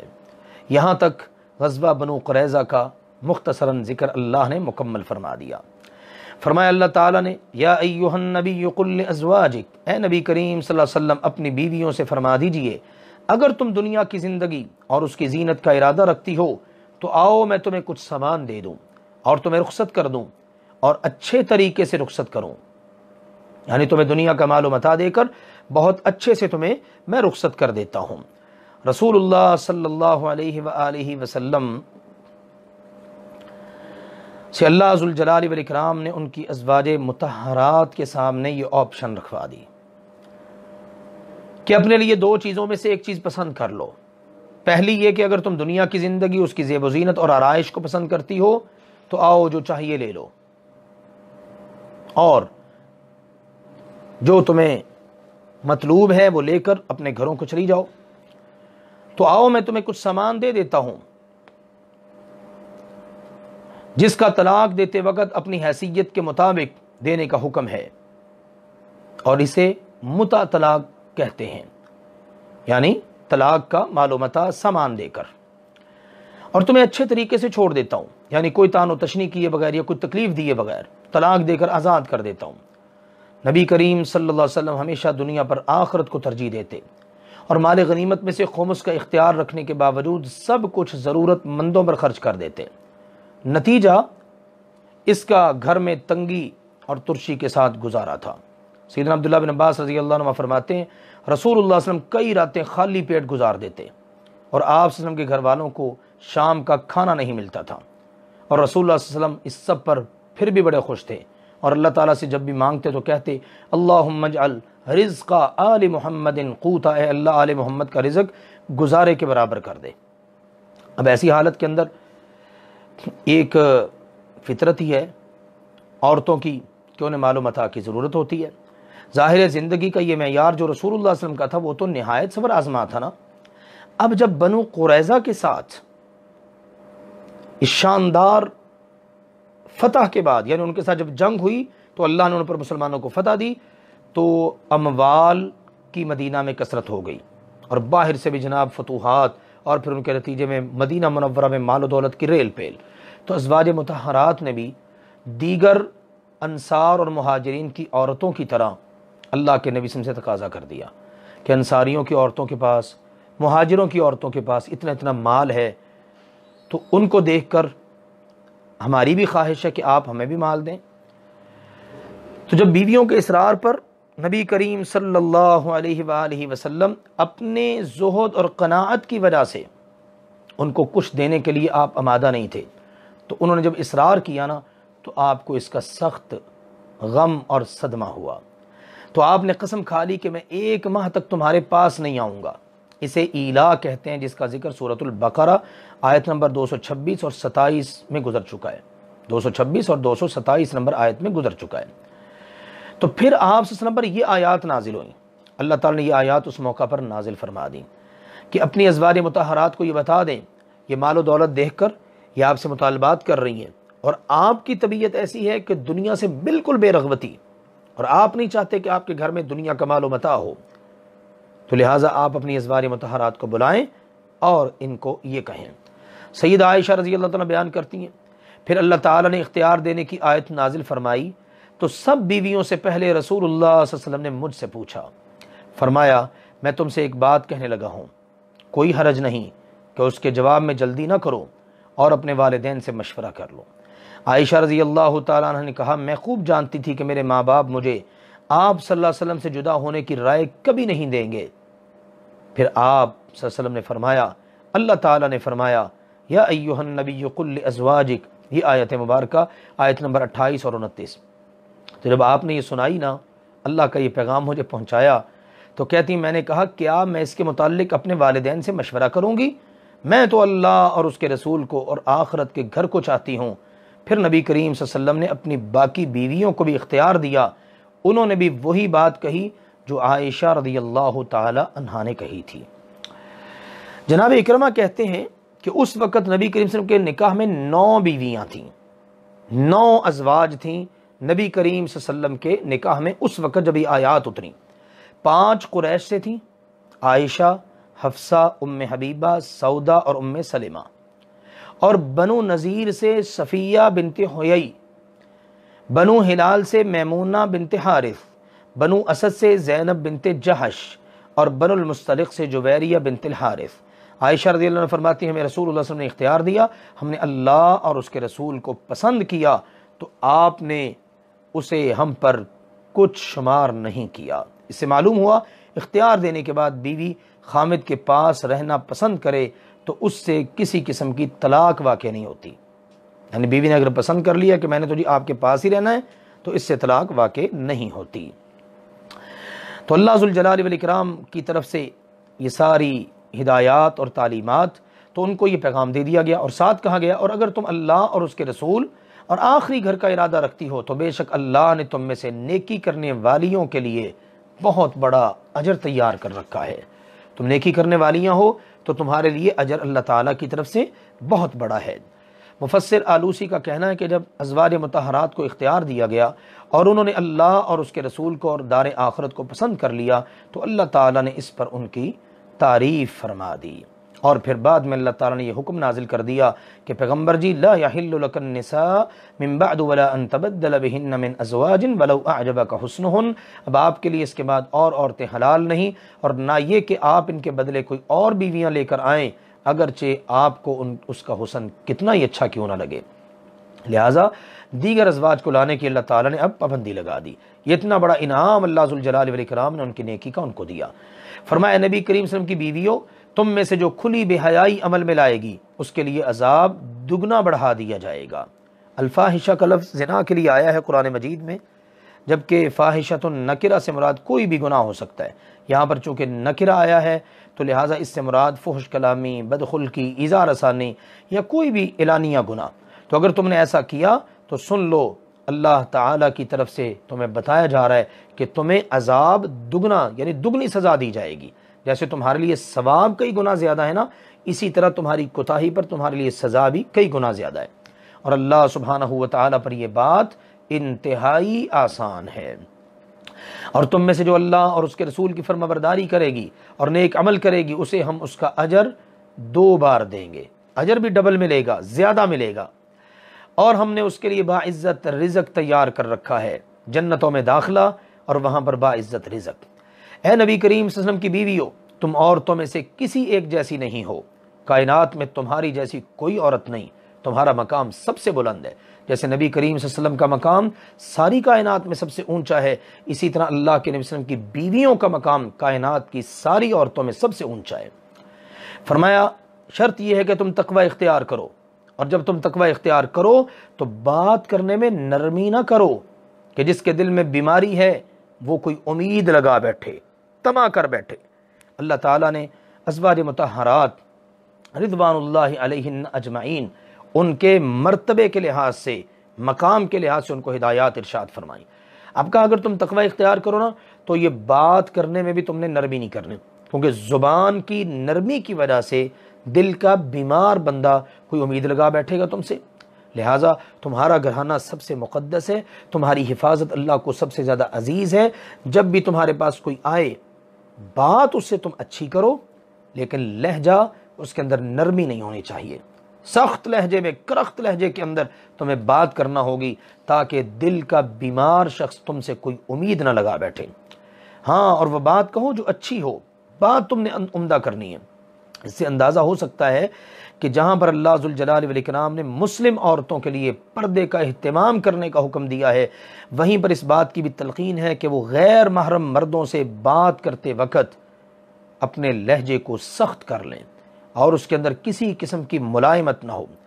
اور بالخصوص رسول اللہ صلی اللہ علیہ وسلم کی گھریلو زندگی اور عورتوں کے مسائل کے متعلق امت کو وہی بہتر اور پوری طرح آگاہ کر سکتی تھیں. لہٰذا ان کے لیے اتنی اہم تلقین ہے تو پھر باقیوں کے لیے کیا تلقین ہو سکتی ہے. تو اس لیے جب انہوں نے مسائل ذکر کرنے ہیں تو ان کے اندر اللہ ذوالجلال والاکرام نے فرما دیا بات اچھی کرنی ہے، تم نے بات عمدہ کرنی، اچھے انداز میں اس کو ذکر کر دینا ہے. لہٰذا عورت کے وجود کی طرح اس کی آواز میں بھی فطری طور پر چونکہ دلکشی، نرمی اور نزاکت ہے جو مرد کو اپنی طرف کھینچتی ہے، اس لیے نبی کریم صلی اللہ علیہ وسلم کی بیویوں کو حکم مل گیا کہ مردوں سے بات کرتے وقت ایسا لہجہ اختیار کریں جس میں نرمی اور دلکشی کے بجائے قدر سختی اور مضبوطی ہو، تاکہ کسی کو تمہارے سے کسی بھی قسم کی امید لگانے کی جرأت ہی نہ ہو. اور فرمایا اپنے گھروں میں ٹکی رہو. ازواج مطہرات کو اپنے گھروں کے اندر رہنے کی تلقین ہے، کیونکہ عورت اللہ کے نبی صلی اللہ علیہ وسلم کے فرمان کے مطابق ہے ہی پردے کی چیز. فرمایا عورت پردے کی چیز ہے، وہ جب نکلتی ہے تو شیطان اسے گردن اٹھا کر دیکھتا ہے اور وہ اللہ کی اس سے زیادہ کبھی قریب نہیں ہوتی جس قدر وہ اپنے گھر کے اندر رہ کر اللہ کے قریب ہوتی ہے۔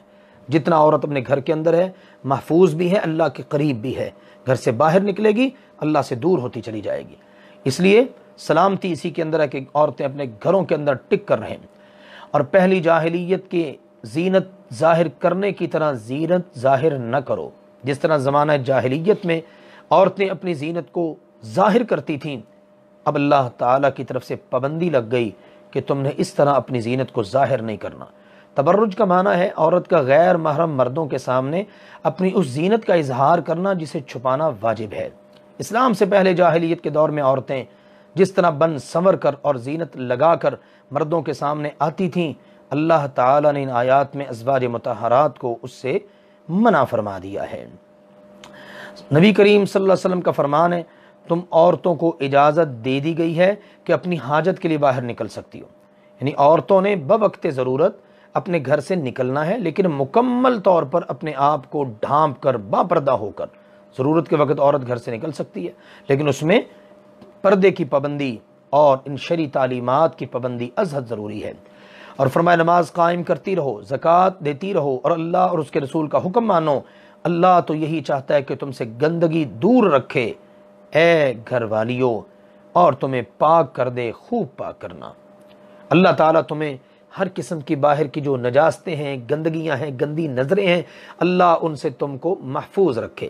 اور یہ آیت اس بات کی واضح دلیل ہے کہ نبی کریم صلی اللہ علیہ وسلم کے ازواج مطہرات ہی اہل بیت ہیں، یہ اصل اہل بیت ہیں۔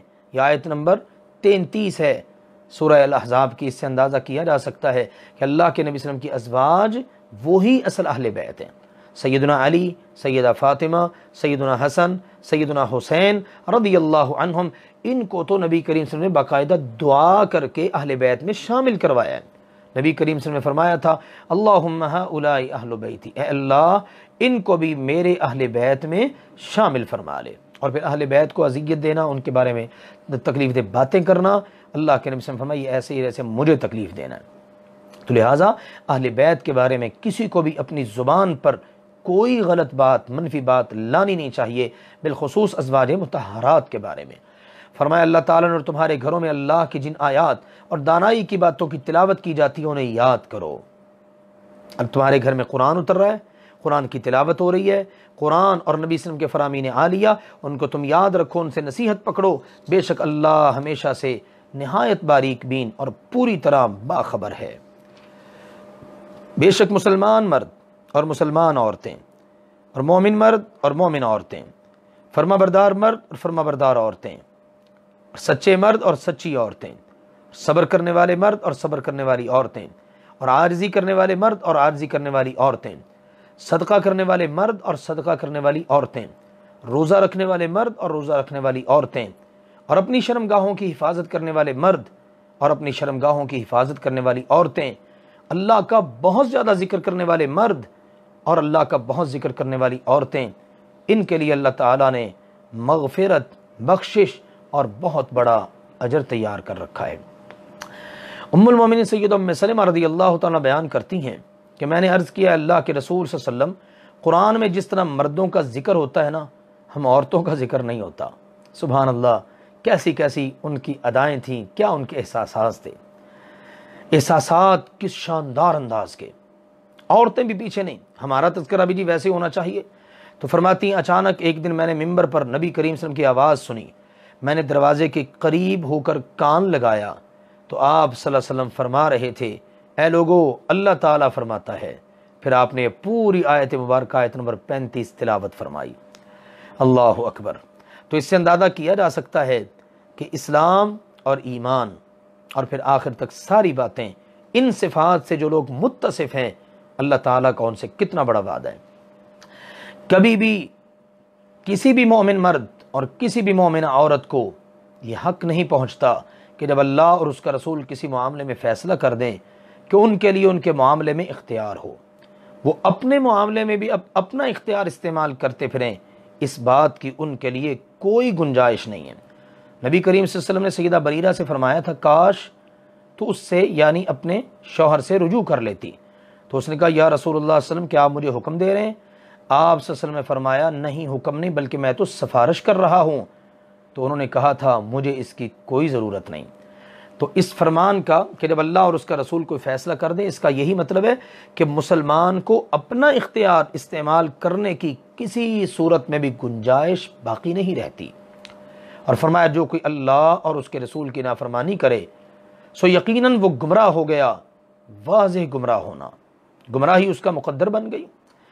اللہ اکبر۔ تو اللہ ذوالجلال والاکرام نے اس معاملے میں مسلمانوں کو واضح طور پر یہ تعلیم دے دی۔ اس کے بارے میں امام ابن کثیر رحمہ اللہ تعالیٰ کا کہنا ہے یہ آیت تمام احکام کے لیے عام ہے کہ اللہ اور اس کے رسول جب کسی بھی چیز کا فیصلہ فرما دیں تو نہ کسی کے لیے اس کی ممانعت جائز ہے، نہ اسے ماننے یا نہ ماننے کا اختیار کسی کے پاس باقی رہتا ہے، نہ اس کے مقابلے میں کسی قیاس، رائے، قول وغیرہ کی کوئی حیثیت رہتی ہے۔ اللہ اکبر۔ تو جو بھی اللہ اور اس کے رسول کی نافرمانی کرتا ہے نا وہ بہت دور کی گمراہی میں پڑ جاتا ہے۔ اللہ تعالیٰ نے یہ واضح فیصلہ فرما دیا اور فرمایا جب آپ صلی اللہ علیہ وسلم اس شخص سے جس پر اللہ نے انعام کیا اور جس پر آپ نے انعام کیا، آپ فرما رہے تھے کہ اپنی بیوی اپنے پاس روکے رکھ اور اللہ سے ڈر۔ ان آیات کے نزول کا سبب یہ تھا کہ اس وقت متبنہ کی رسم معاشرے میں اس قدر پکی ہو چکی تھی کہ بہت بڑے اقدام کے بغیر اس کی اصلاح ممکن نہ تھی، اور ضروری تھا کہ رسول اللہ صلی اللہ علیہ وسلم کے قول کے علاوہ آپ کے عمل کے ساتھ اس پر کاری ضرب لگائی جائے اور اس کا خاتمہ کر دیا جائے۔ اللہ تعالیٰ جب کسی کام کا ارادہ فرما لیتا ہے تو اس کے اسباب خود ہی پیدا فرما دیتا ہے۔ چنانچہ ایسا ہی ہوا۔ سیدنا زید بن حارثہ رضی اللہ تعالیٰ عنہ، جنہیں زید بن محمد کہا جاتا تھا کیونکہ نبی کریم صلی اللہ علیہ وسلم نے ان کو اپنا منہ بولا بیٹا بنایا ہوا تھا، تو جب آیت اتری جو شروع میں ہم نے پڑھی ہے کہ ان کو ان کے اصل باپوں کے نام سے ہی پکارو، تو اب زید بن محمد کی بجائے ان کو زید بن حارثہ کہا جانے لگا۔ رسول اللہ صلی اللہ علیہ وسلم نے ان کا نکاح زینب بنت جہش کے ساتھ کر دیا تھا۔ اب مزاج کا اختلاف تھا کہ دونوں میاں بیوی میں موافقت نہ رہ سکی۔ مزاج کا اختلاف ہے، ایک آزاد کردہ غلام، یعنی پہلے غلام رہا پھر آزاد ہوا، اگرچہ بڑا شرف مل گیا، بڑا مقام کہ نبی کریم صلی اللہ علیہ وسلم بولا بیٹا بنا لیا، لیکن زینب رضی اللہ تعالی عنہ اونچے خاندان کی عورت ہے، تو مزاج میں اختلاف کی وجہ سے موافقت نہ ہو سکی۔ رسول اللہ صلی اللہ علیہ وسلم کے بعد زید رضی اللہ عنہ بار بار آتے اور اپنی بیوی کے رویے کی شکایت کرتے اور طلاق دینے کی اجازت مانگتے، تو رسول اللہ صلی اللہ علیہ وسلم کو اللہ تعالیٰ کی طرف سے معلوم ہو چکا تھا کہ زید اسے طلاق دے دیں گے اور وہ آپ کے نکاح میں آ جائیں گی، مگر اس ڈر سے کہ لوگ کہیں گے کہ محمد صلی اللہ علیہ وسلم نے اپنی بہو سے نکاح کر لیا ہے، منافقین، یہودی اور مشرکین اس کی وجہ سے نبی کریم صلی اللہ علیہ وسلم پر تان کریں گے، تو اللہ کے نبی صلی اللہ علیہ وسلم اس بات کو اپنے دل میں محفوظ رکھے ہوئے تھے۔ تو جس پر اللہ نے انعام کیا اور جس پر آپ نے انعام کیا، اس سے مراد زید بن حارثہ ہیں۔ تو سیدنا انس بن مالک رضی اللہ عنہ فرماتے ہیں کہ یہ آیت زینب بنت جہش اور زید بن حارثہ رضی اللہ تعالی عنہما کے بارے میں نازل ہوئی۔ تو اللہ تعالی نے فرمایا آپ کہہ رہے تھے اس سے کہ اپنی بیوی کو روکے رکھ اور اللہ سے ڈر، اور آپ اپنے دل میں وہ بات چھپا رہے تھے جسے اللہ ظاہر کرنے والا تھا، اور آپ لوگوں سے ڈرتے تھے حالانکہ اللہ زیادہ حقدار ہے کہ آپ اس سے ڈریں۔ پھر جب زید رضی اللہ عنہ نے اس سے اپنی حاجت پوری کر لی تو ہم نے تجھ سے اس کا نکاح کر دیا، یعنی جب انہوں نے طلاق دے دی، عدت گزر گئی، تو آپ علیہ الصلاۃ والسلام کے ساتھ ان کا نکاح اللہ سبحانہ و تعالی نے کر دیا۔ اللہ اکبر۔ جب زید رضی اللہ تعالیٰ نے کچھ مدت تک اپنے نکاح میں رکھنے کے بعد انہیں طلاق دے دی اور ان کی عدت بھی پوری ہو گئی جس میں انہوں نے رجوع نہیں کیا، اور ثابت ہو گیا کہ ان کے دل میں زینب کے متعلق جو خواہش تھی پوری ہو چکی اور اب ان کی خواہش یا حاجت ان کے متعلق نہیں ہے، تو اللہ نے فرمایا ہم نے آپ صلی اللہ علیہ وسلم کا نکاح ان سے کر دیا، ان کا نکاح آپ سے کر دیا۔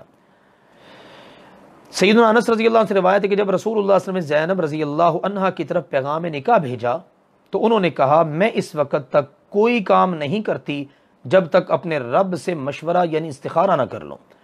پھر وہ اپنی جائے نماز پر کھڑی ہو گئیں اور قرآن نازل ہوا اور رسول اللہ صلی اللہ علیہ وسلم کے پاس اجازت کے بغیر تشریف لے آئے۔ سبحان اللہ۔ زینب رضی اللہ عنہا نبی کریم صلی اللہ علیہ وسلم کی دوسری بیویوں پر فخر کیا کرتی تھیں اور کہا کرتی تھیں تمہارا نکاح تمہارے گھر والوں نے کیا ہے اور میرا نکاح اللہ تعالیٰ نے 7 آسمانوں کے اوپر کیا ہے۔ سبحان اللہ۔ اللہ تعالیٰ کے شاندار، کتنے شاندار کام ہے، سبحان اللہ۔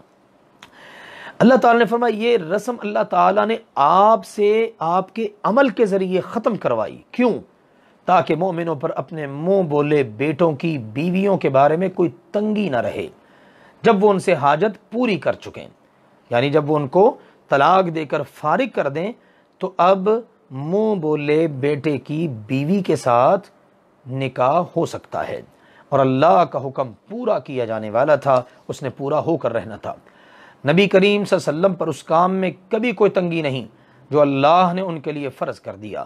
یہی اللہ کا طریقہ ہے ان لوگوں میں جو پہلے گزرے، یعنی پہلے والے انبیاء اور رسل، ان کے اندر بھی یہی اللہ تعالیٰ کا طریقہ اور اللہ کا حکم ہمیشہ سے اندازے کے مطابق ہے جو طے کیا ہوا ہے. وہ لوگ جو اللہ کے پیغامات پہنچاتے ہیں اور اس سے ڈرتے ہیں اور اللہ کے سوا کسی سے نہیں ڈرتے، اور اللہ کافی ہے حساب لینے والا. یعنی اللہ کے نبیوں کا یہ منصب ہے. اللہ تعالیٰ نے ان پر جب اپنی وحی اتار دی تو اب وہ بغیر کسی سے خوف کھائے ڈرے اللہ کا پیغام اللہ کے بندوں تک پہنچاتے ہیں. یہ ہے ان کا عظیم الشان منصب، اور اس میں اللہ ذوالجلال والاکرام نے واضح کر دیا، رسول اللہ صلی اللہ علیہ وسلم کو حوصلہ بھی دے دیا، تسلی بھی دے دی کہ آپ کو بھی ان کاموں سے پریشان نہیں ہونا چاہیے. اللہ ذوالجلال والاکرام کی یہ ادا رہی ہے کہ پہلے والی امتوں، پہلے والے انبیاء، ان میں بھی اللہ ذوالجلال والاکرام اسی طرح سے جیسے چاہتا، جو ترمیم فرمانا چاہتا وہ فرما دیتا، اور اللہ کے فیصلے نافذ ہو کر رہا کرتے ہیں. اللہ تعالی ہمیں قرآن و سنت کا فہم نصیب فرمائے. سورۃ الاحزاب کا سلسلہ اللہ کے فضل و کرم سے جاری ہے. اس میں اللہ ذوالجلال والاکرام نے پہلی 39 آیات مبارکہ میں اللہ ذوالجلال والاکرام نے مختلف حالات، واقعات اور احکام و مسائل ارشاد فرمائے. منہ بولے بیٹے کا ذکر، اسی طرح منہ بولی ماں کا ذکر، نبی اکرم صلی اللہ علیہ وسلم کی عظمت و شان، آپ کی ازواج مطہرات کا، ایمان والوں کے لیے تقدس، اور اسی طرح پھر غزوہ احزاب کا ذکر، اس میں منافقین کا کردار، مخلص مسلمانوں کا شاندار کردار، پھر غزوہ بنو قریظہ کا ذکر، پھر ازواج مطہرات کو اختیار دینے کی بات، پھر اسی طرح سے سیدنا زید بن حارثہ، سیدہ زینب بنت جہش، ان کے نکاح کے معاملات، یہ سارے اللہ ذوالجلال والاکرام نے ذکر فرمائے. اس کے بعد اللہ ذوالجلال والاکرام نے 40 میں یہ بات ارشاد فرمائی، اعوذ باللہ من الشیطان الرجیم ما کان محمد ابا احد من رجالکم، کہ محمد صلی اللہ علیہ وسلم تمہارے مردوں میں سے کسی کے باپ نہیں، کسی کے والد نہیں. آپ نے زید رضی اللہ تعالی عنہ کو اپنا منہ بولا بیٹا قرار دیا، مگر وہ آپ کے حقیقی بیٹے نہیں اور نہ ہی آپ ان کے حقیقی باپ. اس لیے انہیں زید بن محمد کی بجائے زید بن حارثہ. نبی کریم صلی اللہ علیہ وسلم کا کوئی بیٹا اتنی دیر زندہ نہیں رہا کہ بلوغت کی عمر کو پہنچ سکے، یعنی بڑا نہیں ہو سکا. بچپنے میں ہی جتنے بیٹے تھے وفات پا گئے.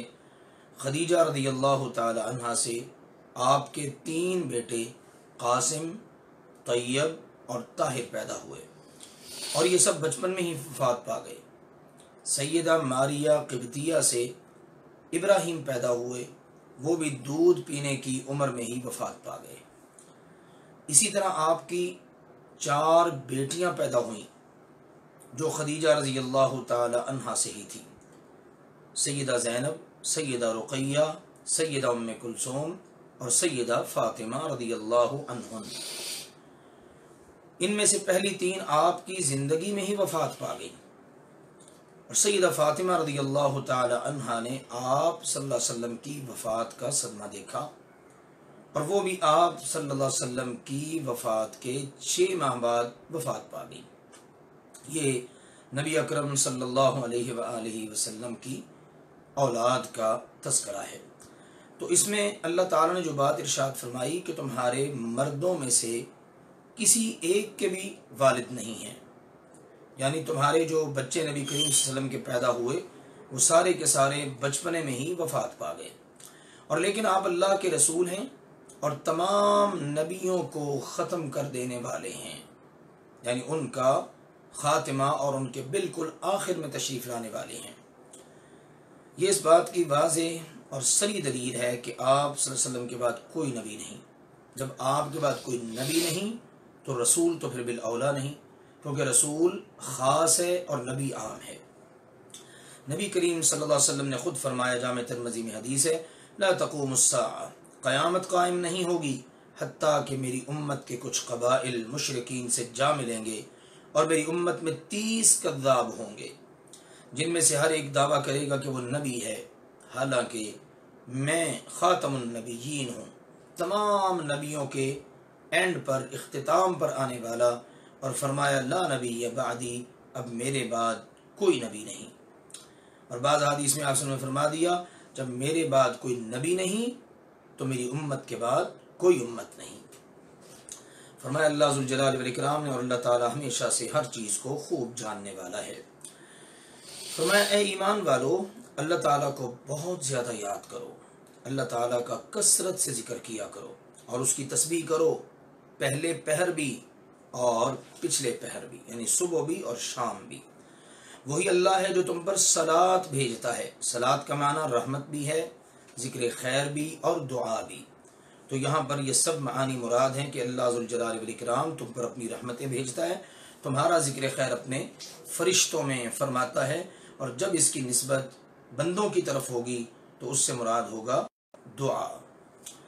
سیدنا ابو ہریرہ رضی اللہ تعالی عنہ سے مروی حدیث میں آتا ہے، اللہ کے نبی صلی اللہ علیہ وسلم نے فرمایا، یقیناً فرشتے تم میں سے ہر اس شخص کے لیے دعا کرتے رہتے ہیں جو اپنی نماز کی جگہ میں رہے، جب تک وہ بے وضو نہ ہو، کہ اے اللہ اسے بخش دے، اے اللہ اس تک نماز نے اسے گھر جانے سے روک رکھا ہو، نماز کے سوا کوئی چیز مانے نہ ہو۔ تو اللہ تعالیٰ تم پر صلات بھیجتا ہے اور اس کے فرشتے بھی، تاکہ وہ تمہیں اندھیروں سے روشنی کی طرف نکال لائے، اور وہ ایمان والوں پر ہمیشہ سے نہایت مہربان ہے۔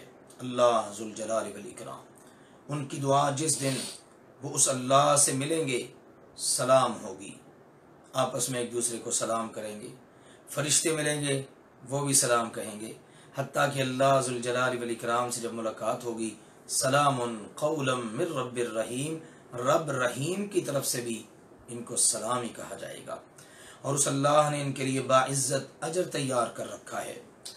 اے نبی کریم صلی اللہ علیہ وسلم، بے شک ہم نے آپ کو گواہی دینے والا اور خوشخبری دینے والا اور ڈرانے والا بنا کر بھیجا ہے، اور اللہ کی طرف بلانے والا اس کے اذن اور اجازت سے، اور روشنی کرنے والا چراغ۔ یہ رسول اللہ صلی اللہ علیہ وسلم کے اللہ ذوالجلال والاکرام نے بعض مناسب اور عظیم الشان صفات ذکر کی ہیں۔ آپ گواہی دینے والے رہیں، پہلی امتوں پر آپ گواہی دیں گے، اپنی امت پر گواہی دیں گے، یوں آپ علیہ الصلوۃ والسلام قیامت کے دن سب سے بڑے گواہ بن کر آئیں گے، اور آپ کی گواہی پر ہی تمام کے تمام فیصلے فائنل کر دیے جائیں گے۔ اور آپ خوشخبری دینے والے اور ڈرانے والے ہیں، یہ آپ علیہ الصلوۃ والسلام کی صفات ہیں، ایمان والوں کو بشارت دینے والے، نہ ماننے والوں کو ڈرانے والے، اللہ کی طرف اس کے اذن سے بلانے والے، اللہ ہی کی طرف دعوت دینے والے، اور روشنی کرنے والا چراغ، کیونکہ اللہ تعالیٰ نے آپ صلی اللہ علیہ وسلم کے ذریعے لوگوں کے کفر و شرک، ان کے اندھیروں کو بالکل ختم کر دیا۔ آپ ایمان والوں کو خوشخبری سنا دیجئے کہ بے شک ان کے لیے اللہ کی طرف سے بہت بڑا فضل ہے، اور آپ کافروں اور منافقوں کی بات نہ مانیے، اور ان کی اذیتوں تکلیفوں کو چھوڑ دیجئے، ان کی کوئی پرواہ نہ کیجئے، اور اللہ پر توکل کیجئے، اور اللہ سبحانہ و تعالی بطور وکیل بہت کافی ہے۔ اللہ سبحانہ و تعالی نے کس طرح نبی اکرم صلی اللہ علیہ وسلم کو بار بار ہدایات دیں، تعلیمات دیں۔ ابتدا میں بھی آپ دیکھ لیجئے، اللہ نے جب ابتدا کی سورہ مبارکہ کی تب بھی یہی بات کہی، آپ نے کافر و منافقوں کی بات نہیں ماننی، اللہ پر بس توکل کریں، اللہ سے ڈریں، اور اللہ کی طرف سے جو وحی آپ کی طرف آ رہی ہے بس اس پر چلتے رہیں۔ اب اللہ ذوالجلال والاکرام نے کچھ نکاح، طلاق اور کچھ رسول اللہ صلی اللہ علیہ وسلم سے متعلقہ گھریلو امور ذکر کیے۔ فرمایا یا ایھا الذین آمنوا، اے وہ لوگو جو ایمان لائے ہو، جب تم مؤمنہ عورتوں سے نکاح کرو، پھر انہیں طلاق دے دو اس سے پہلے کہ انہیں ہاتھ لگاؤ، یعنی ان سے جمع کیے بغیر ان کو طلاق دے دو، تو تمہارے لیے ان پر کوئی عدت نہیں جسے تم شمار کرو۔ کسی مسلمان عورت کو اگر اس کا شوہر عقد نکاح کے بعد صحبت سے پہلے طلاق دے دے تو اس عورت پر کوئی عدت نہیں ہے، وہ عدت کے بغیر جہاں چاہے اگلے ہی لمحے نکاح کر سکتی ہے۔ کوئی عدت نہیں ہے جس میں خامد رجوع کر سکتا ہو، کیونکہ صحبت ہوئی ہی نہیں کہ یہ دیکھنے کے لیے انتظار کی ضرورت ہو کہ حمل تو نہیں ٹھہرا۔ تو اس آیت میں اگرچہ مومن عورتوں کا ذکر ہے، مگر اس بات پر اجماع ہے کہ یہودی یا عیسائی عورت کا بھی یہی حکم ہے۔ مومن عورتوں کا ذکر اس لیے فرمایا کہ جب مومن عورت پر عدت نہیں جسے مومن مرد کے نکاح میں رکھنے اور اسے رجوع کا موقع دینے کی ہر ممکن کوشش ہونی چاہیے، تو کتابی یا عورت پر تو بالاولا عدت نہیں ہے۔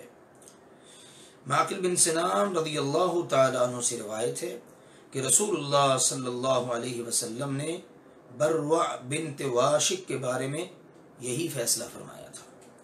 یہ حکم ان عورتوں کا ہے جنہیں دخول سے پہلے طلاق دی جائے، اگر نکاح کے بعد دخول سے پہلے خامد فوت ہو جائے تو عورت پر عدت بھی ہوگی اور وہ خامد کی وارث بھی ہوگی۔ یہ فیصلہ تھا رسول اللہ صلی اللہ علیہ وسلم کا بروع بنت واشق کے متعلق۔ تو یہ مسائل قرآن و سنت میں بالکل واضح ہیں، ان کا پاس اور لحاظ رکھنا چاہیے اور ان کا خیال کرنا چاہیے، ان کے مطابق ہی چلنا چاہیے۔ اسی طرح یہاں دو مسئلے ثابت ہوتے ہیں، ایک یہ کہ طلاق وہ معتبر ہے جو نکاح کے بعد دی جائے، نکاح سے پہلے دی ہوئی طلاق کا کوئی اعتبار نہیں۔ اسی طرح سے دوسرا مسئلہ یہ پتہ چلا کہ نکاح کے بعد اگر دخول نہیں ہوا تو خواہ کتنی مدت کے بعد طلاق ہوئی ہو عدت نہیں ہے۔ تو اللہ ذوالجلال والاکرام نے فرمایا لہٰذا تم انہیں سامان دو، یعنی جس عورت کو دخول سے پہلے طلاق دی گئی ہو وہ دو حال سے خالی نہیں، یا تو نکاح کے وقت اس کے لیے مہر مقرر کیا گیا ہوگا یا نہیں۔ اگر مہر مقرر نہیں کیا گیا تو اسے مہر نہیں ملے گا، اور اگر مہر مقرر کیا گیا ہے تو نصف مہر دیا جائے گا۔ دونوں صورتوں میں عورت کو اپنی حیثیت کے مطابق کچھ سامان مثلا کپڑے وغیرہ اس طرح کی دیگر اشیاء دے دی جائیں تاکہ اس کی کچھ نہ کچھ دل جوئی ہو جائے۔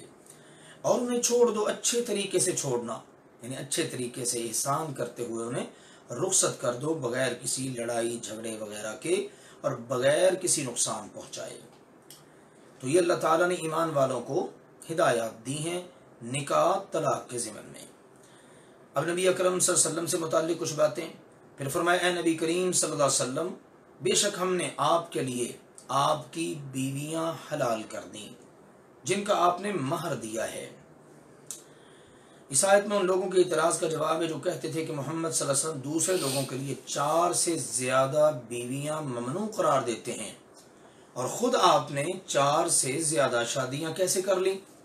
اللہ ذوالجلال والاکرام نے اس کا جواب یہ دیا کہ نبی کریم صلی اللہ علیہ وسلم ہم نے آپ کے لیے آپ کی وہ تمام بیویاں حلال کی ہیں جن کا آپ نے مہر دیا ہے۔ مراد وہ بیویاں ہیں جو آیت کے نزول کے وقت آپ کے نکاح میں تھیں۔ جن عورتوں سے آپ نے نکاح کیا ان کی تعداد 11 تھی، جن میں سے 9 بیویاں آپ کی وفات کے وقت زندہ تھیں۔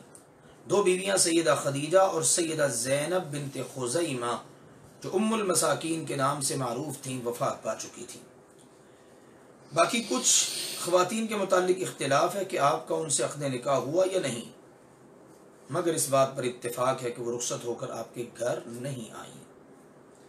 نبی کریم صلی اللہ علیہ وسلم کی وفات کے وقت 9 امہات المؤمنین حیات تھیں، سیدہ عائشہ، سیدہ سودا، سیدہ حفصہ، سیدہ ام سلمہ، سیدہ زینب، سیدہ جویریہ، سیدہ ام حبیبہ، سیدہ صفیہ اور سیدہ میمونہ رضی اللہ عنہن اجمعین۔ نبی کریم صلی اللہ علیہ وسلم کی تمام بیویوں کا مہر 12.5 اوقیہ تھا۔ امام ابن کثیر رحمہ اللہ تعالی نے ان چیزوں کو درج کیا ہے، کہتے ہیں جو 500 درہم ہوتے ہیں۔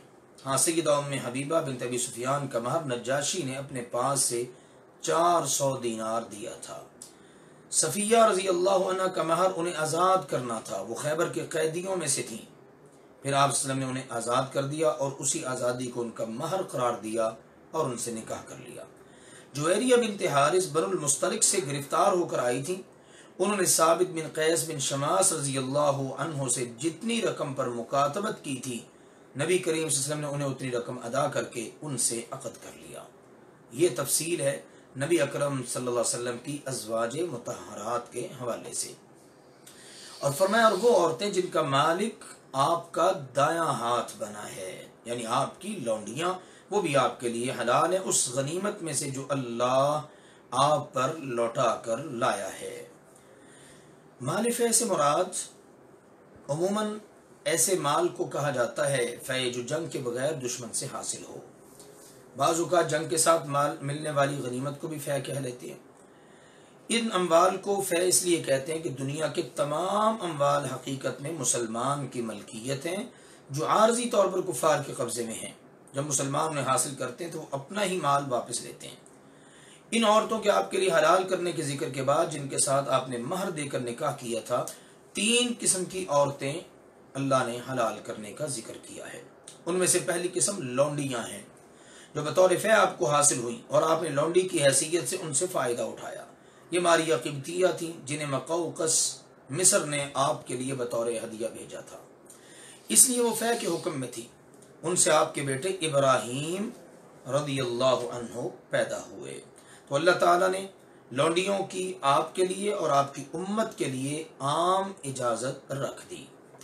اور اللہ تعالیٰ نے فرمایا اور آپ کے چچا کی بیٹیاں اور آپ کی پھوپھیوں کی بیٹیاں اور آپ کے ماموں کی بیٹیاں اور آپ کی خالاؤں کی بیٹیاں جنہوں نے آپ کے ساتھ ہجرت کی ہے۔ پہلی بیویوں کے بعد آپ کے لیے حلال کی جانے والی عورتوں کی یہ دوسری قسم ہے، یعنی وہ عورتیں جو ماں باپ یا ماں کی طرف سے آپ کی قریبی رشتہ دار ہیں اور انہوں نے مدینہ کی طرف ہجرت کی ہے، ان کے ساتھ نکاح آپ کے لیے حلال ہے۔ اس کے بعد اللہ ذوالجلال والاکرام نے فرمایا اسی طرح وامرأۃ مؤمنۃ، اور کوئی بھی مؤمنہ عورت اگر وہ اپنا آپ نبی کریم صلی اللہ علیہ وسلم کو ہبہ کر دے، اگر نبی کریم صلی اللہ علیہ وسلم چاہیں کہ اسے اپنے نکاح میں لے لیں، یہ خاص آپ کے لیے ہے، مؤمنوں کے لیے نہیں ہے۔ یہ تیسری قسم ہے، یعنی مندرجہ بالا عورتوں کے علاوہ کوئی مومنہ عورت اگر اپنا آپ نبی کریم صلی اللہ علیہ وسلم کو ہبہ کر دیتی ہے اور نبی کریم صلی اللہ علیہ وسلم مہر کے بغیر نکاح میں دینے کی پیشکش اپنے آپ کو کرے عورت اور نبی کریم سے مجھ سے نکاح کرنا چاہیں تو آپ کے لیے ولی اور مہر کے بغیر اس سے نکاح حلال ہے۔ یہ بھی نبی کریم صلی اللہ علیہ وسلم کا خاصہ ہے۔ کوئی عورت اپنا آپ کو ہبہ کر دیتے اور کہتی ہے مجھے مہر کی ضرورت نہیں، بس آپ میرے ساتھ نکاح کر لیں، مجھے اپنے نکاح میں لے لیں، تو اللہ تعالیٰ نے اس بات کی نبی کریم صلی اللہ علیہ وسلم کو اجازت دے دی کہ آپ ایسا کر سکتے ہیں۔ اس وقت آپ کے لیے ولی کی اور مہر کی ضرورت نہیں ہوگی۔ انس رضی اللہ تعالیٰ بیان کرتے ہیں کہ ایک عورت رسول اللہ صلی اللہ علیہ وسلم کے پاس آئی، وہ اپنے آپ کو آپ صلی اللہ علیہ وسلم کے لیے پیش کر رہی تھی، تو انس رضی اللہ عنہ کی بیٹی نے کہا اس کی حیا کتنی کم تھی، تو انس رضی اللہ تعالی عنہ نے فرمایا وہ تجھ سے بہتر تھی، اس نے اپنے آپ کو رسول اللہ صلی اللہ علیہ وسلم کے لیے پیش کیا تھا۔ اللہ اکبر۔ تو یہ نبی کریم صلی اللہ علیہ وسلم کا خاصہ ہے، اور بتا دیا نا اللہ نے کہ اجازت صرف نبی کریم صلی اللہ علیہ وسلم کے ساتھ خاص ہے، دوسرے مسلمانوں کے لیے وہی حکم ہے جو اس سے قبل سورۃ النساء آیت نمبر 24 میں گزر چکا ہے کہ ان تبتغوا باموالکم، بغیر مہر کے نکاح جائز نہیں ہے۔ اور اسی طرح مسلمانوں کے لیے 4 سے زیادہ بیویوں کی بھی اجازت نہیں ہے ایک وقت میں۔ ارشاد فرمایا اللہ ذوالجلال والاکرام نے بے شک ہم نے جان لیا جو ہم نے ان پر ان کی بیویوں اور ان عورتوں کے بارے میں فرض کیا جن کے مالک ان کے دائیں ہاتھ بنے ہیں، یعنی ہم نے وہ ساری باتیں بیان کر دی ہیں عام مسلمانوں کے لیے، جو تعلیمات ہیں اس حوالے سے وہ ساری بیان کر دی گئی ہیں۔ مہر کا ہونا، گواہوں کا ہونا، ولی کا ہونا اور ایک ہی وقت میں 4 بیویوں کا ہونا، یہ ساری باتیں اللہ تعالیٰ نے بیان فرما دی تاکہ آپ پر کوئی تنگی نہ ہو، یعنی دعوت دین کی مصلحت کے لیے آپ کو ایک وقت میں 4 سے زیادہ عورتوں کے ساتھ نکاح کی اجازت اس لیے دی ہے کہ آپ پر زیادہ نکاح کرنے میں کوئی تنگی نہ رہے۔ اور بہت ساری مصلحتیں تھیں، اور ان میں ایک اہم مصلحت دعوت دین تھی۔ اور اللہ تعالی ہمیشہ سے بے حد بخشنے والا، نہایت رحم فرمانے والا ہے۔ ان میں سے جسے آپ چاہیں مؤخر کر دیں اور جسے چاہیں اپنے پاس جگہ دے دیں۔ اس آیت میں رسول اللہ صلی اللہ علیہ وسلم کے لیے بیویوں کے بارے میں مزید رعایتوں کا بیان آ گیا۔ ان میں سے ایک رعایت یہ ہے کہ جو عورتیں اپنے نفس آپ کے لیے ہبہ کریں، ان میں سے آپ جسے چاہیں مؤخر رکھیں اور جسے اب چاہیں اپنے پاس جگہ دے دیں۔ آپ پر ان کی پیشکش قبول کرنا لازم نہیں ہے۔ ایک رعایت یہ ہے کہ جو عورتیں آپ کے نکاح میں ہیں، آپ پر ان کے پاس باری باری جانے کی پابندی نہیں، آپ جس کے پاس چاہیں رات بسر کریں، جسے چاہیں مؤخر رکھیں، اور آپ جسے بھی طلب کر لیں ان عورتوں میں سے جنہیں آپ نے الگ کر دیا ہو تو بھی آپ پر کوئی گناہ نہیں۔ یہ اگلی رعایت ہے کہ اگر ان میں سے کسی کی باری آپ نے ختم کی ہو اور دوبارہ اسے طلب کرنا چاہیں تو اس میں بھی کوئی مضائقہ نہیں۔ اللہ نے فرمایا یہ زیادہ قریب ہے کہ ان کی آنکھیں ٹھنڈی ہوں اور وہ غم نہ کریں اور وہ سب کی سب اس پر راضی ہوں جو آپ انہیں عطا کریں، آپ انہیں دیں، اور اللہ جانتا ہے جو تمہارے دلوں میں ہے، اور اللہ ہمیشہ سے سب کچھ جاننے والا، بڑے علم والا ہے۔ بیویوں کا حق ثابت کرنے سے رسول اللہ صلی اللہ علیہ وسلم اور آپ کی بیویوں دونوں سے تنگی دور کرنا مقصود تھا۔ نبی کریم صلی اللہ علیہ وسلم کی تنگی دور کرنا تو ظاہر ہے ہی، بیویوں کو تنگی دور کرنا، ان کی تنگی کو دور کرنا اس لحاظ سے ہے کہ جب ان میں سے ہر ایک کو معلوم ہو جائے گا کہ فلاں باری کے دن نبی کریم صلی اللہ علیہ وسلم کا اس کے ہاں رات بسر کرنا اس کا حق نہیں، تو آپ کے ساتھ اور آپس میں ایک دوسرے کے ساتھ بھی ان کا تنازع از خود ختم ہو جائے گا۔ تو یہ اللہ ذوالجلال والاکرام نے رعایتیں دی، اور جس طرح سیدہ سودا رضی اللہ تعالی عنہا نے اپنی باری ختم کر کے سیدہ عائشہ رضی اللہ تعالی عنہا کو دی تو آپ نے اس کی اجازت دے دی۔ آپ صلی اللہ علیہ وسلم دوسری تمام بیویوں کے پاس باری باری جایا کرتے تھے۔ اللہ کی طرف سے یہ رعایتیں ملی، اور اللہ سبحانہ و تعالی نے اس معاملے میں نبی اکرم صلی اللہ علیہ وآلہ وسلم کو الگ سے امت سے ہٹ کر دیگر مسلمانوں کی بنسبت الگ سے رعایتیں عطا فرمائیں۔ اس کے بعد فرمایا آپ کے لیے اس کے بعد عورتیں حلال نہیں، اور نہ یہ کہ آپ ان کے بدلے کوئی اور بیویاں لے کر آئیں، اگرچہ ان کا حسن آپ کو اچھا ہی لگے، مگر جس کا مالک آپ کا دایاں ہاتھ بنے، اور اللہ ہمیشہ سے ہر چیز پر پوری طرح نگران ہے۔ جب ازواج مطہرات کو اختیار دیا گیا، اگر وہ چاہیں تو آپ کی زوجیت میں رہیں، چاہیں تو دنیا کا مال و متاع لے کر آپ سے علیحدہ ہو جائیں، تو جب سب نے اس بات کا پکا فیصلہ کر لیا کہ نہیں، ہمیں تو اللہ کے نبی صلی اللہ علیہ وسلم پسند ہے، ہمیں تو آخرت پسند ہے، ہم اللہ تعالی کو پسند کرتی ہیں اور اللہ، رسول اور آخرت پر دنیا کو ترجیح نہیں دیتی، تو اللہ ذوالجلال والاکرام نے پھر یہ آیت مبارکہ نازل فرما کر ان کے اس فیصلے کو اللہ نے پسند فرما لیا، اور نبی اکرم صلی اللہ علیہ وسلم کو اس بات کی تعلیم دے دی کہ اب آپ ان کی جگہ کوئی اور بیویاں بھی نہیں لا سکتے، ان کے علاوہ مزید اور بیویاں نہیں لا سکتے۔ اس وقت نبی کریم صلی اللہ علیہ وسلم کی بیویوں کی تعداد 9 تھی، یعنی 9 سے زیادہ کرنا جائز نہیں۔ یہ صراحت اس لیے فرمائی کہ آپ یہ نہ سمجھیں کہ بیویوں کی تعداد 9 سے زیادہ کرنا جائز نہیں، ان میں سے کسی کو طلاق دے کر اس کے بدلے میں بیوی لا کر 9 کا عدد پورا کر لیں تو اجازت ہے۔ فرمایا انہیں طلاق دے کر ان کی جگہ بھی اور بیویاں لانے کی اجازت نہیں، خواہ 9 سے زیادہ نہ بھی ہوں۔ ہاں لونڈیوں کی بات دوسری ہے، ان کے بارے میں کوئی پابندی نہیں، یعنی آپ کہیں کہ ان میں سے کسی کو میں طلاق دے دوں اور 9 کی تعداد اپنے لیے پوری کر لوں، اس کی بھی اجازت نہیں۔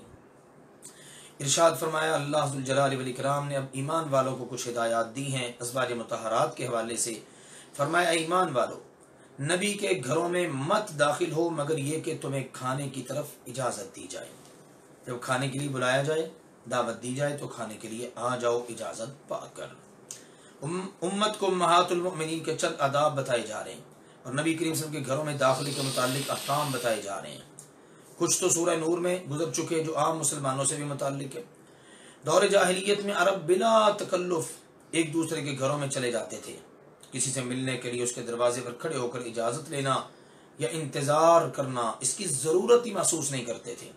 تو اللہ ذوالجلال والاکرام نے اس حوالے سے نبی اکرم صلی اللہ علیہ وسلم اور آپ کے گھرانے کے متعلق تعلیمات دے کر اللہ ذوالجلال والاکرام نے مسلمانوں کو ان تعلیمات کا پابند کر دیا۔ فرمایا اس حال میں کہ اس کے پکنے کا انتظار کرنے والے نہ ہو، اور لیکن جب تمہیں بلایا جائے تو داخل ہو جاؤ، یعنی کہ پہلے سے جا کر بیٹھ جاؤ اور انتظار کرتے رہو کب کھانا پکے گا، اور یہ ایسے ہی غیر مہذب سا معاملہ لگتا ہے، لہٰذا تم نے ایسا نہیں کرنا، اور جب بلایا جائے تو داخل ہو جاؤ، پھر جب کھا چکو تو منتشر ہو جاؤ، کھا چکو تو رخصت ہو جاؤ اور اپنے اپنے گھروں کی راہ لو، اور بیٹھے نہ رہو اس حال میں کہ بات میں دل لگانے والے ہو، اور بیٹھ کر باتیں کرتے رہو، گپیں لگاتے رہو، اس بات کی اجازت نہیں۔ بے شک یہ بات ہمیشہ سے نبی کریم صلی اللہ علیہ وسلم کو تکلیف دیتی ہے، تو وہ تم سے شرم محسوس کرتے ہیں، جبکہ اللہ حق بات کہنے سے شرم محسوس نہیں کرتا۔ اللہ اکبر۔ اور اللہ ذوالجلال والاکرام نے فرمایا، اور جب تم ان سے کوئی سامان مانگو، کوئی ضرورت، بوقت ضرورت ان سے کوئی چیز لینا پڑ جاتی ہے، تو کیا کرو؟ ان سے پردے کے پیچھے سے بات کرو، پردے کے پیچھے سے مانگو، یہ تمہارے دلوں اور ان کے دلوں کے لیے زیادہ پاکیزہ ہے۔ اللہ اکبر۔ اللہ ذوالجلال والاکرام نے اس آیت میں امہات المؤمنین کے حجاب کا حکم نازل کیا، اس لیے اس آیت کو کہتے ہیں آیت حجاب، آیت حجاب بھی کہا جاتا ہے۔ اس آیت کا شان نزول یہ ہے کہ جب رسول اللہ صلی اللہ علیہ وسلم کی شادی سیدہ زینب سے ہوئی تو ولیمے میں گوشت اور روٹی کھلائی گئی، سب لوگ کھانا کھا کر چلے گئے، لیکن 3 شخص گھر میں بیٹھے دیر تک باتیں کرتے رہے، تو اس موقع پر اللہ ذوالجلال والاکرام نے یہ آیت مبارکہ نازل فرمائی۔ تو اس آیت کے نزول کے ساتھ حکم ہوا کہ محرم مردوں کے سوا کوئی آپ سب کے گھر نہ آئے، اور جسے بھی خواتین سے کوئی کام ہو وہ پردے کے پیچھے سے بات کرے، خواہ کوئی چیز مانگنے کی ضرورت ہو یا کوئی بات یا دینی مسئلہ پوچھنے کی ضرورت ہو۔ تو یہ تعلیم ہے کہ پردے کے پیچھے سے تمہارے دلوں کے لیے بھی پاکیزگی کا باعث اور ان کے دلوں کی بھی۔ اب اندازہ کر لیجئے، جن کے دل ہیں ہی پاکیزہ اور جن کے دلوں کو اللہ نے ایمان کے لیے چن لیا ہے، اللہ تعالیٰ نے ان کے لیے، یعنی ازواج مطہرات اور صحابہ کرام، اللہ نے ان کے دلوں کی بھی طہارت، عورت کے پردے کو اور مرد کے عورت سے پردے کے پیچھے رہنے کو قرار دیا ہے۔ اللہ نے فرمایا تمہارا کبھی بھی حق نہیں کہ تم اللہ کے رسول کو تکلیف دو، تو ٹھیک نہیں ہے کہ تم اللہ کے رسول کو کسی بھی طرح تکلیف دو، ان کے گھر میں بیٹھ کر باتیں کرتے رہو دیر تک، بن بلائے مہمان بن کے آ جاؤ، یا دیگر صورتیں، یا پردے کے پیچھے سے ان کی ازواج مطہرات سے سامان طلب کرنے کی بجائے بے پردگی کا مظاہرہ کرتے پھرو، اور نہ یہ کہ اس کے بعد کبھی اس کی بیویوں سے نکاح کرو، کیونکہ ان کا درجہ ایمان والوں کے لیے ماؤں کا درجہ ہے۔ جس طرح سگی ماں سے نکاح نہیں ہو سکتا، اسی طرح نبی اکرم صلی اللہ علیہ وسلم کی زوجہ مطہرہ سے بھی اللہ کے نبی صلی اللہ علیہ وسلم کے بعد نکاح کسی امتی کا نہیں ہو سکتا۔ بے شک یہ بات ہمیشہ سے اللہ کے نزدیک بہت بڑی ہے۔ اگر تم کسی چیز کو ظاہر کرو یا اسے چھپاؤ تو بے شک اللہ ہمیشہ سے ہر چیز کو خوب جاننے والا ہے۔ ان عورتوں پر کوئی گناہ نہیں اپنے باپوں کے سامنے آنے میں، والد صاحب کے سامنے آ جائیں، نہ اپنے بیٹوں کے سامنے آنے میں، نہ اپنے بھائیوں کے، اور نہ اپنے بھتیجوں کے، اور نہ اپنے بھانجوں کے، اور نہ اپنی عورتوں کے، اور نہ ان کے سامنے آنے میں جن کے مالک ان کے دائیں ہاتھ ہیں۔ اور اے عورتوں اللہ سے ڈرو، بے شک اللہ ہمیشہ سے ہر چیز پر پوری طرح گواہ ہے۔ اللہ تعالی نے دیگر رشتے بھی ذکر کر دیے، خواہ نسبی ہوں یا رضاعی، ان رشتہ داروں کے سامنے آنے اور حجاب کے بغیر بات کرنے میں کوئی حرج نہیں۔ ہاں ان کے علاوہ دوسرے محرم رشتہ داروں کا بھی یہی حکم ہے۔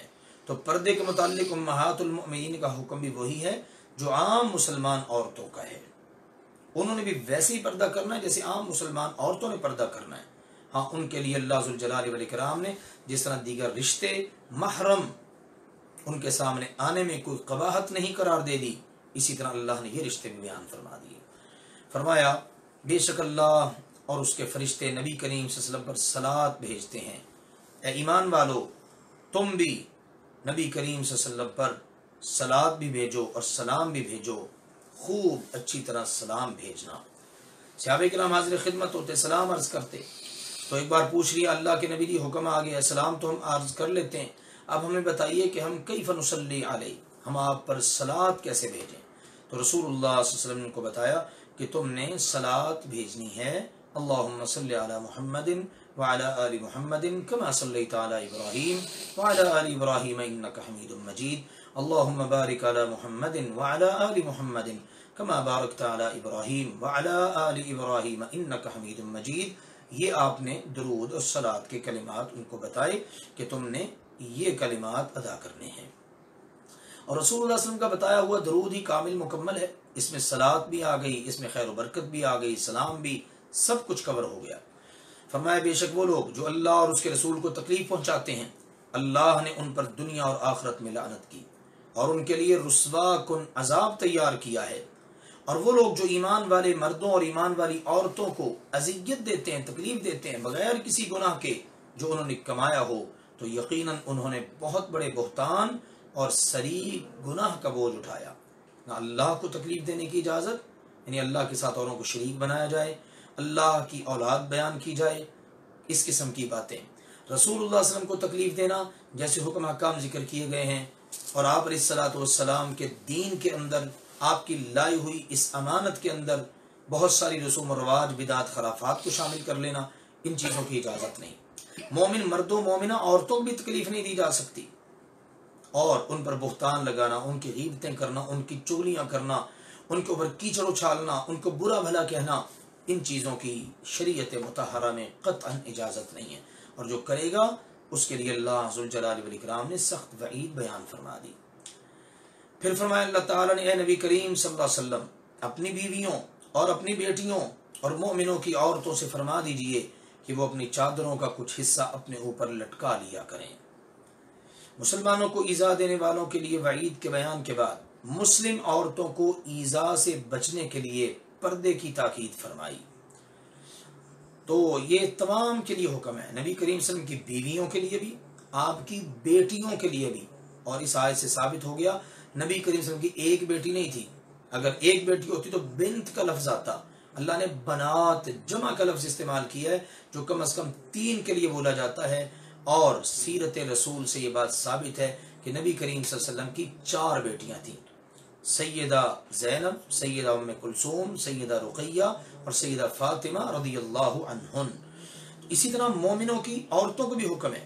سیدنا عبداللہ بن عباس رضی اللہ تعالی عنہما نے فرمایا اللہ تعالیٰ نے مومنوں کی عورتوں کو حکم دیا کہ جب وہ کسی ضرورت کے لیے گھر سے نکلیں تو اپنے چہرے کو اپنے سروں کے اوپر سے بڑی چادروں کے ساتھ ڈھانپ لیں اور ایک آنکھ کھلی رکھیں، صرف ایک آنکھ کھلی رکھیں جس سے وہ راستہ دیکھ سکیں.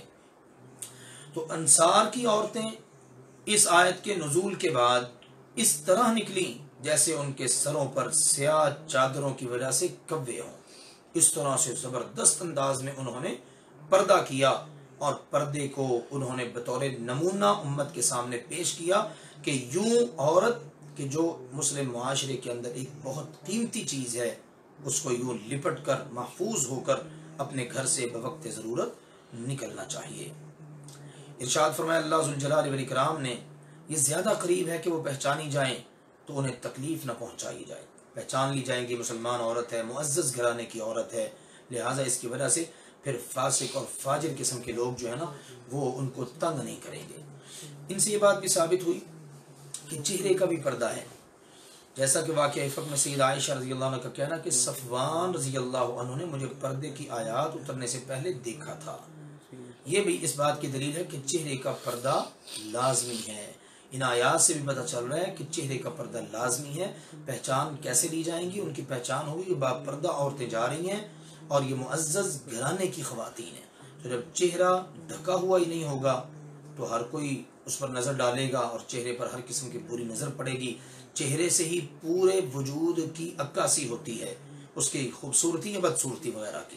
اس لیے اگر چہرے کا ہی پردہ نہ ہو تو پھر باقی وجود کا پردہ بھی وہ غیر معتبر ہو جاتا ہے.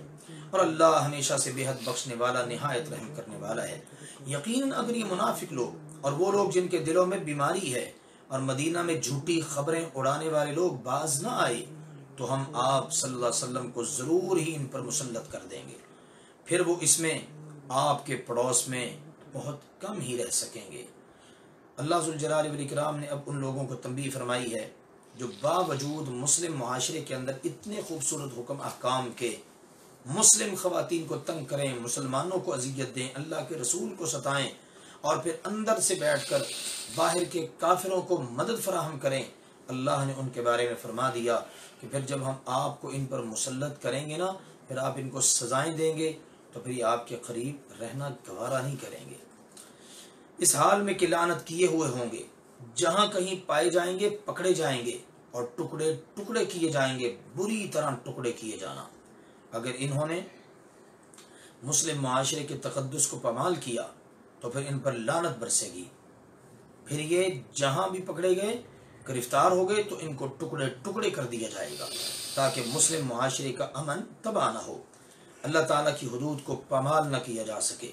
اور آج کل بھی ہم دیکھ سکتے ہیں کہ ہمارے معاشروں کے اندر ان تعلیمات پر عمل نہ کرنے کی وجہ سے اس قسم کے لوگ، دلوں کے بیمار گندے لوگ اور معاشروں کے امن کو تباہ کرنے والے لوگ کیسے کیسے اقدام اٹھاتے ہیں اور کس طرح سے اللہ معاف فرمائے لوگوں کی عزتوں کے ساتھ کھیلا جاتا ہے اور چھوٹی چھوٹی بچیوں کی عزتوں کو پامال کر کے ان بیچاریوں کو پھینک دیا جاتا ہے۔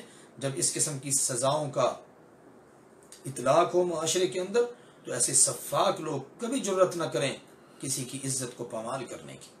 اللہ نے فرمایا اللہ کے طریقے کی طرح ان لوگوں میں جو پہلے گزرے، اور آپ اللہ کے طریقے میں کبھی کوئی تبدیلی نہیں پائیں گے۔ یعنی معاشرے کو پاک رکھنے کے لیے اللہ تعالیٰ کا ہمیشہ سے یہی دستور رہا ہے، مردوں کے لیے تعلیمات، عورتوں کے لیے تعلیمات۔ لوگ آپ سے سوال کرتے ہیں قیامت کے بارے میں، فرما دیجیے در حقیقت اس کا علم تو اللہ کے پاس ہے، اور آپ کو کیا معلوم، ممکن ہے قیامت بالکل قریب آن پہنچی ہو۔ بے شک اللہ تعالیٰ نے کافروں پر لعنت کی ہے اور ان کے لیے بھڑکتی ہوئی آگ کا عذاب تیار کیا ہے جس میں وہ ہمیشہ ہمیشہ رہیں گے۔ وہ اپنے لیے نہ کوئی دوست پائیں گے نہ کوئی مددگار، وہاں سے نکلنا ہوگا ہی نہیں ان کو اپنا کوئی حمایتی، کوئی مددگار نہیں ملے گا۔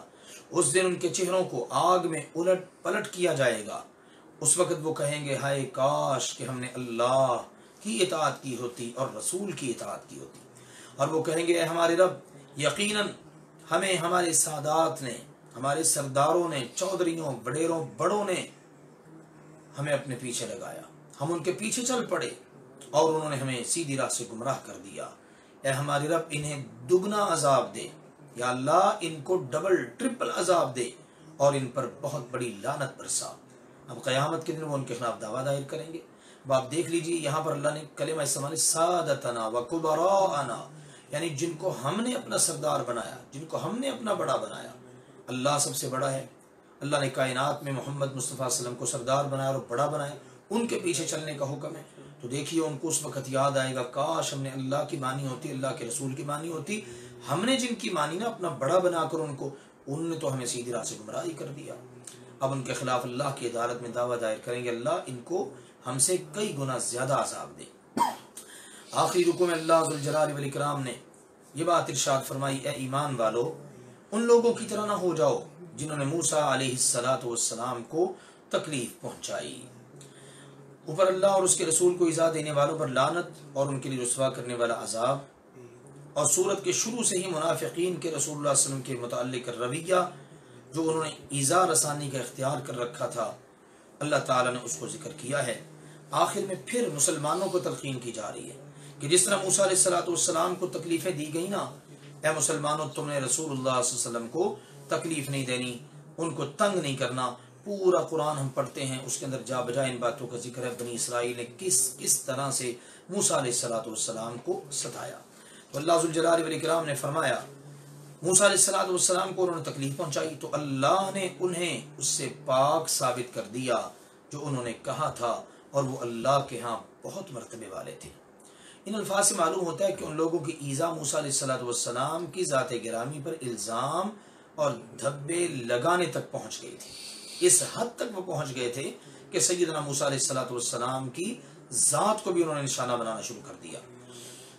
نبی کریم صلی اللہ علیہ وسلم نے فرمایا موسیٰ علیہ السلام بہت حیا والے، بہت پردے والے تھے، شدید حیا کی وجہ سے ان کی جلد کا کوئی حصہ دکھائی نہیں دیتا تھا، اتنے باحیا تھے سبحان اللہ۔ بنی اسرائیل کی ایذا دینے والوں میں سے بعض نے انہیں ایذا دی اور کہنے لگے موسیٰ اپنا جسم اتنا سخت چھپاتے ہیں تو ضرور اس میں کوئی عیب ہے یا برس ہے یا خصیہ پھولا ہوا ہے یا کوئی اور بیماری ہے۔ اللہ تعالیٰ نے چاہا کہ موسیٰ علیہ السلام کا ان چیزوں سے پاک ہونا ظاہر فرمائے، چنانچہ جو وہ ان کے متعلق کہتے تھے اللہ اس سے آپ کو بری کرنا چاہتا تھا۔ ایک دن ایسا ہوا کہ وہ اکیلے ہوئے تو اپنے کپڑے پتھر پر رکھ کر غسل کرنے لگے۔ جب فارغ ہوئے تو کپڑے لینے کے لیے بڑھے تو پتھر ان کے کپڑے لے کر بھاگ کھڑا ہوا۔ موسیٰ علیہ السلام نے اپنی لاٹھی لی اور پتھر کے پیچھے یہ کہتے ہوئے دوڑے کہ اے پتھر میرے کپڑے، اے پتھر میرے کپڑے، یہاں تک کہ وہ پتھر بنی اسرائیل کی ایک مجلس کے پاس جا پہنچا اور انہوں نے انہیں ننگا دیکھ لیا۔ انہوں نے دیکھا کہ وہ اللہ کی پیدا کردہ مخلوق میں سب سے زیادہ خوبصورت اور ان عیبوں سے بالکل بری تھے جو وہ کہا کرتے تھے۔ عبداللہ بن مسعود رضی اللہ تعالیٰ فرماتے ہیں کہ نبی کریم صلی اللہ علیہ وسلم نے کچھ مال تقسیم کیا تو ایک آدمی کہنے لگا اس تقسیم میں اللہ کی رضا مقصود نہیں رکھی گئی۔ میں نبی کریم صلی اللہ علیہ وسلم کے پاس آیا اور آپ کو یہ بات بتائی تو آپ غصے میں آ گئے، یہاں تک کہ میں نے آپ کے چہرے میں غصے کو دیکھا۔ پھر آپ صلی اللہ علیہ وسلم نے فرمایا اللہ تعالیٰ موسیٰ علیہ السلام پر رحم فرمائے، انہیں اس سے زیادہ ایذا دی گئی تو انہوں نے صبر کیا۔ تو یوں اللہ کے نبیوں کو ایذا دی گئی، تکلیف دی گئی، باتیں کی گئیں، انہوں نے صبر کیا تو اللہ ذوالجلال والاکرام نے ان کو ویسے بھی بری الذمہ قرار دے دیا لوگوں کے اعتراضات اور ایذا کی باتوں سے۔ فرمایا لوگوں جو ایمان لائے ہو اللہ سے ڈرو اور بالکل صحیح سیدھی بات کرو، اس کا فائدہ یہ ہوگا کہ وہ اللہ تمہارے لیے تمہارے اعمال درست کر دے گا اور تمہارے لیے تمہارے گناہوں کو بخش دے گا، اور جو شخص بھی اللہ اور اس کے رسول کی فرمانبرداری کرے گا وہ یقیناً بہت بڑی کامیابی حاصل کر لے گا۔ بے شک ہم نے امانت کو آسمانوں اور زمین اور پہاڑوں کے سامنے پیش کیا تو انہوں نے اسے اٹھانے سے انکار کر دیا۔ امانت سے مراد فرائض ہیں، اللہ تعالیٰ نے آسمانوں زمین اور پہاڑوں کے سامنے پیش کیا کہ اگر وہ انہیں ادا کریں گے تو وہ انہیں ثواب دے گا، اور اگر انہوں نے وہ ضائع کیے تو اللہ انہیں عذاب دے گا۔ تو انہوں نے اسے ناپسند کیا اور اس سے ڈر گئے، کسی نافرمانی کی وجہ سے نہیں بلکہ اللہ تعالیٰ کے دین پر عمل کو بہت بڑا سمجھتے ہوئے کہ وہ اس پر قائم نہیں رہ سکیں گے۔ پھر ان فرائض کو آدم یعنی انسان پر پیش کیا تو اس نے ان کو اس ثواب اور عذاب کے معاملات سمجھتے ہوئے اس کو اس نے قبول کر لیا۔ اللہ اکبر، جو اس میں اللہ ذوالجلال والاکرام نے رکھا تھا، اور یہی اللہ تعالیٰ کا فرمان کہ وَحَمَلَهَا الْإِنسَانُ، آسمانوں پر زمین پر اور پہاڑوں پر پیش کیا لیکن سب نے ان کو اٹھانے سے انکار کر دیا، معذرت کر لی اور ان سے ڈر گئے، اور انسان نے اسے اٹھا لیا۔ بلا شبہ وہ ہمیشہ سے بہت ظالم، بہت جاہل ہے۔ انسان ہمیشہ سے جہالت کا مظاہرہ کرتا ہے، ظلم کرتا ہے، اتنی بڑی ذمہ داری اس نے لے لی اور اب اس کو کما حق کو ادا نہیں کر پا رہا۔ اللہ ذوالجلال والاکرام نے فرمایا تاکہ اللہ منافق مردوں اور منافق عورتوں اور مشرک مردوں اور مشرک عورتوں کو عذاب دے، اور تاکہ اللہ مومن مردوں اور مومن عورتوں کی توبہ قبول کرے، اور اللہ تعالی ہمیشہ سے بے حد بخشنے والا، نہایت رحم کرنے والا ہے۔ اس آیت میں اللہ ذوالجلال والاکرام نے اس ذمہ داری کو اٹھانے کا نتیجہ بیان فرما دیا ہے کہ جو ذمہ داری کو کما حق کو اٹھا کر اس کی پاسداری کریں گے، مومن مرد مومنہ عورتیں، ان سے اگر کمیاں کوتاہیاں ہو بھی جائیں گی تو اللہ ان کی توبہ قبول کر لے گا، اور جو اس کو اٹھانے کی ذمہ داری لے کر پھر اس کے اندر اپنی ذمہ داری کو ادا نہ کریں بلکہ منافقت کا مظاہرہ کریں، اللہ کے ساتھ شرک کرنا شروع کر دیں، تو پھر اللہ انہیں عذاب دے گا۔ یہ ہے جناب سورۃ الاحزاب اور اس کے اندر بیان کردہ حکم احکام۔ اللہ ذوالجلال والاکرام ہم سب کو قرآن و سنت کا فہم نصیب فرمائے اور اس کے مطابق اپنی زندگیاں سنوارنے کی توفیق عطا فرمائے۔ وآخر دعوانا ان الحمد للہ رب العالمین۔